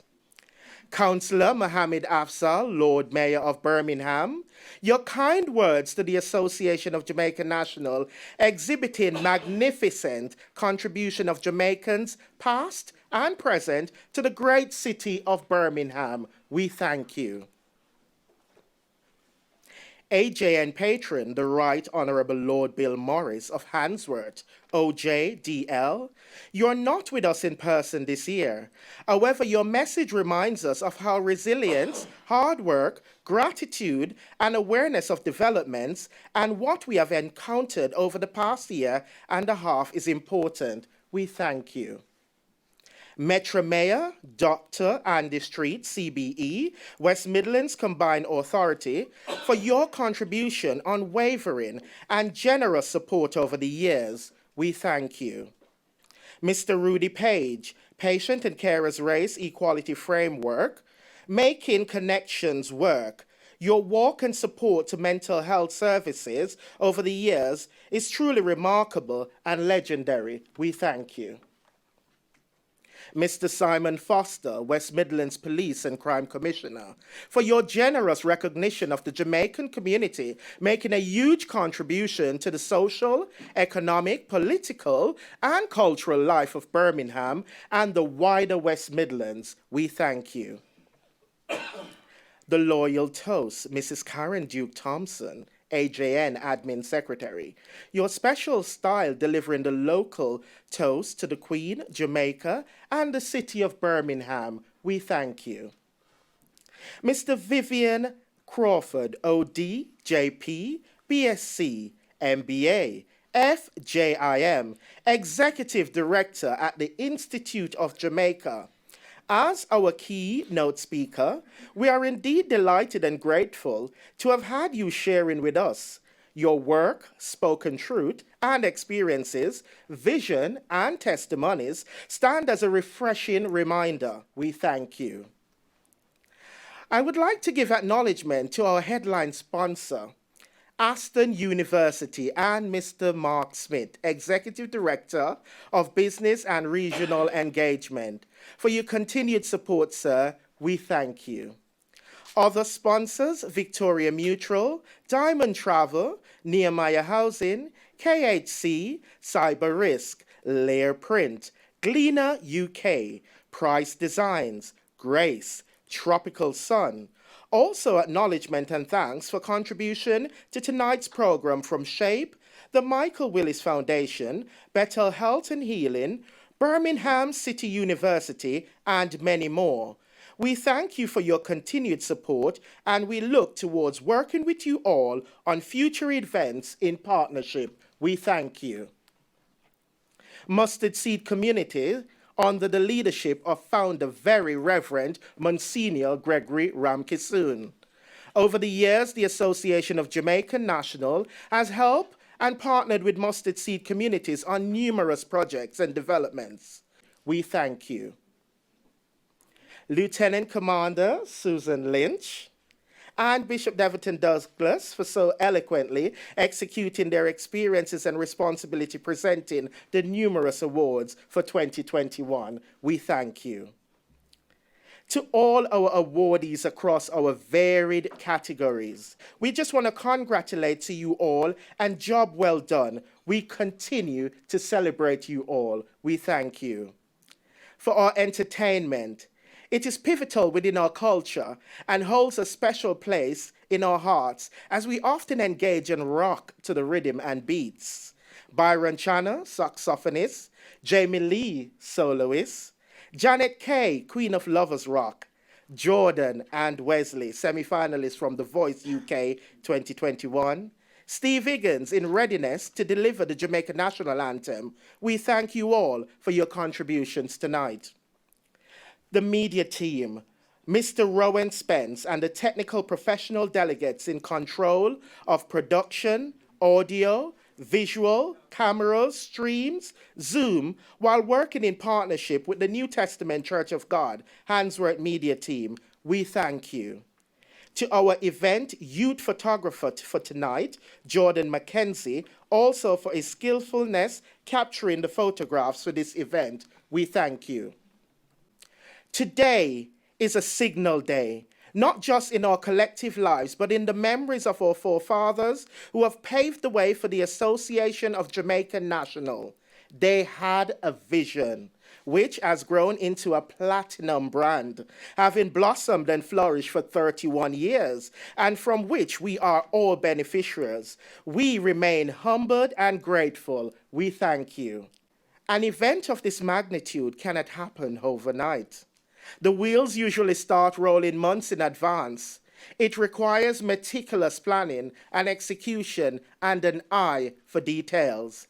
We have been exceptionally fortunate enough to have in our midst our chair, Dr. Beverly Lindsay, OBE, OD, DL, leading from the front, who radiates professionalism, excellence, and quality at all levels. We thank you.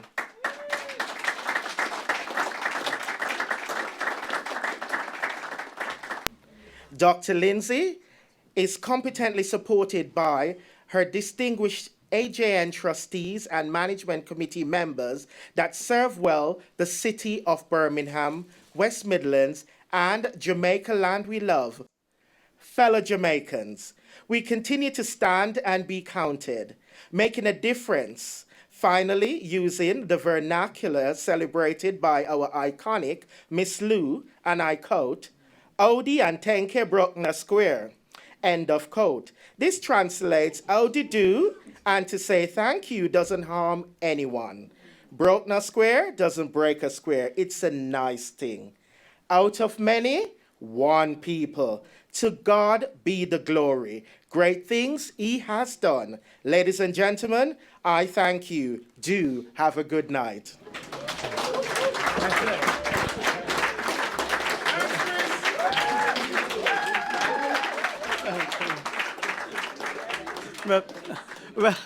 Well, ladies and gentlemen, what can I say? I've been a professional Toastmaster for 26 years, and that was the most eloquent vote of thanks that I've ever said. Chris, well done. Thank you. So, ladies and gentlemen, we're almost at the end. Very shortly, I will conclude tonight's proceedings.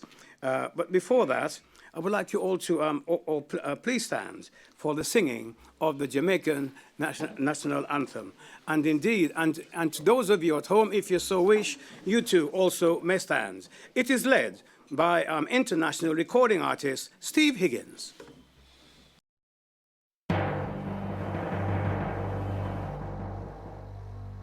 Eternal Father, bless our land. Guard us with thy mighty hand. Keep us free from evil eyes. Be our light through countless eyes. To our leaders, great defender, grant true wisdom from above. Justice, truth be ours forever. Jamaica, land we love. Jamaica, Jamaica, Jamaica, land we love. Teach us true respect for all. Stir response to duty's call. Strengthen us the weak to cherish. Give us vision lest we perish. Knowledge send us, heavenly Father. Grant true wisdom from above. Justice, truth be ours forever. Jamaica, land we love. Jamaica, Jamaica, Jamaica, land we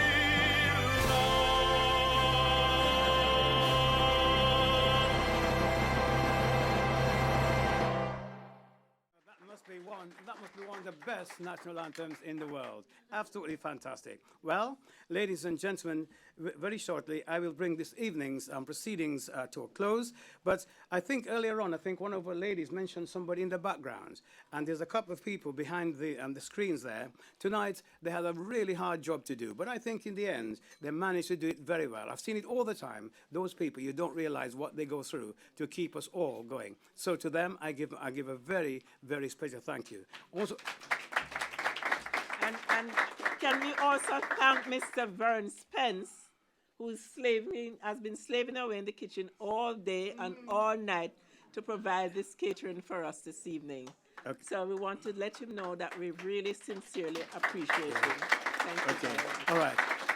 And from me specially, also to Suzanne and also the Bish. You don't know what it's like when you have to come up here, and sometimes without even you've got the thinking on your feet, and sometimes you don't see it, but sometimes we have to squeeze the cheeks of our bum so hard you just don't realize what's going on. So to you, Bish, thank you, and Suzanne, thank you. Ladies and gentlemen, thanks to all of you tonight. And let me just say, most distinguished and honored guests, ladies and gentlemen, this concludes this year's. Thank you. This concludes this year's. This concludes this year's awards. And even because of the difficulties created by the pandemic, we still managed to put on an excellent show thanks to our illustrious chairman and her excellent team. Congratulations to all of our winners and our nominees. I hope that you have all been inspired, and I do hope that we'll all be able to meet in person next year. So until then, I wish you God blessing, good health, and good fortune. And from me, I bid you good night. Thank you. Okay. And we're going to finish the evening. We'll be finishing the evening off completely once again with our saxophonist, and that's it tonight. Thank you, Byron. Thank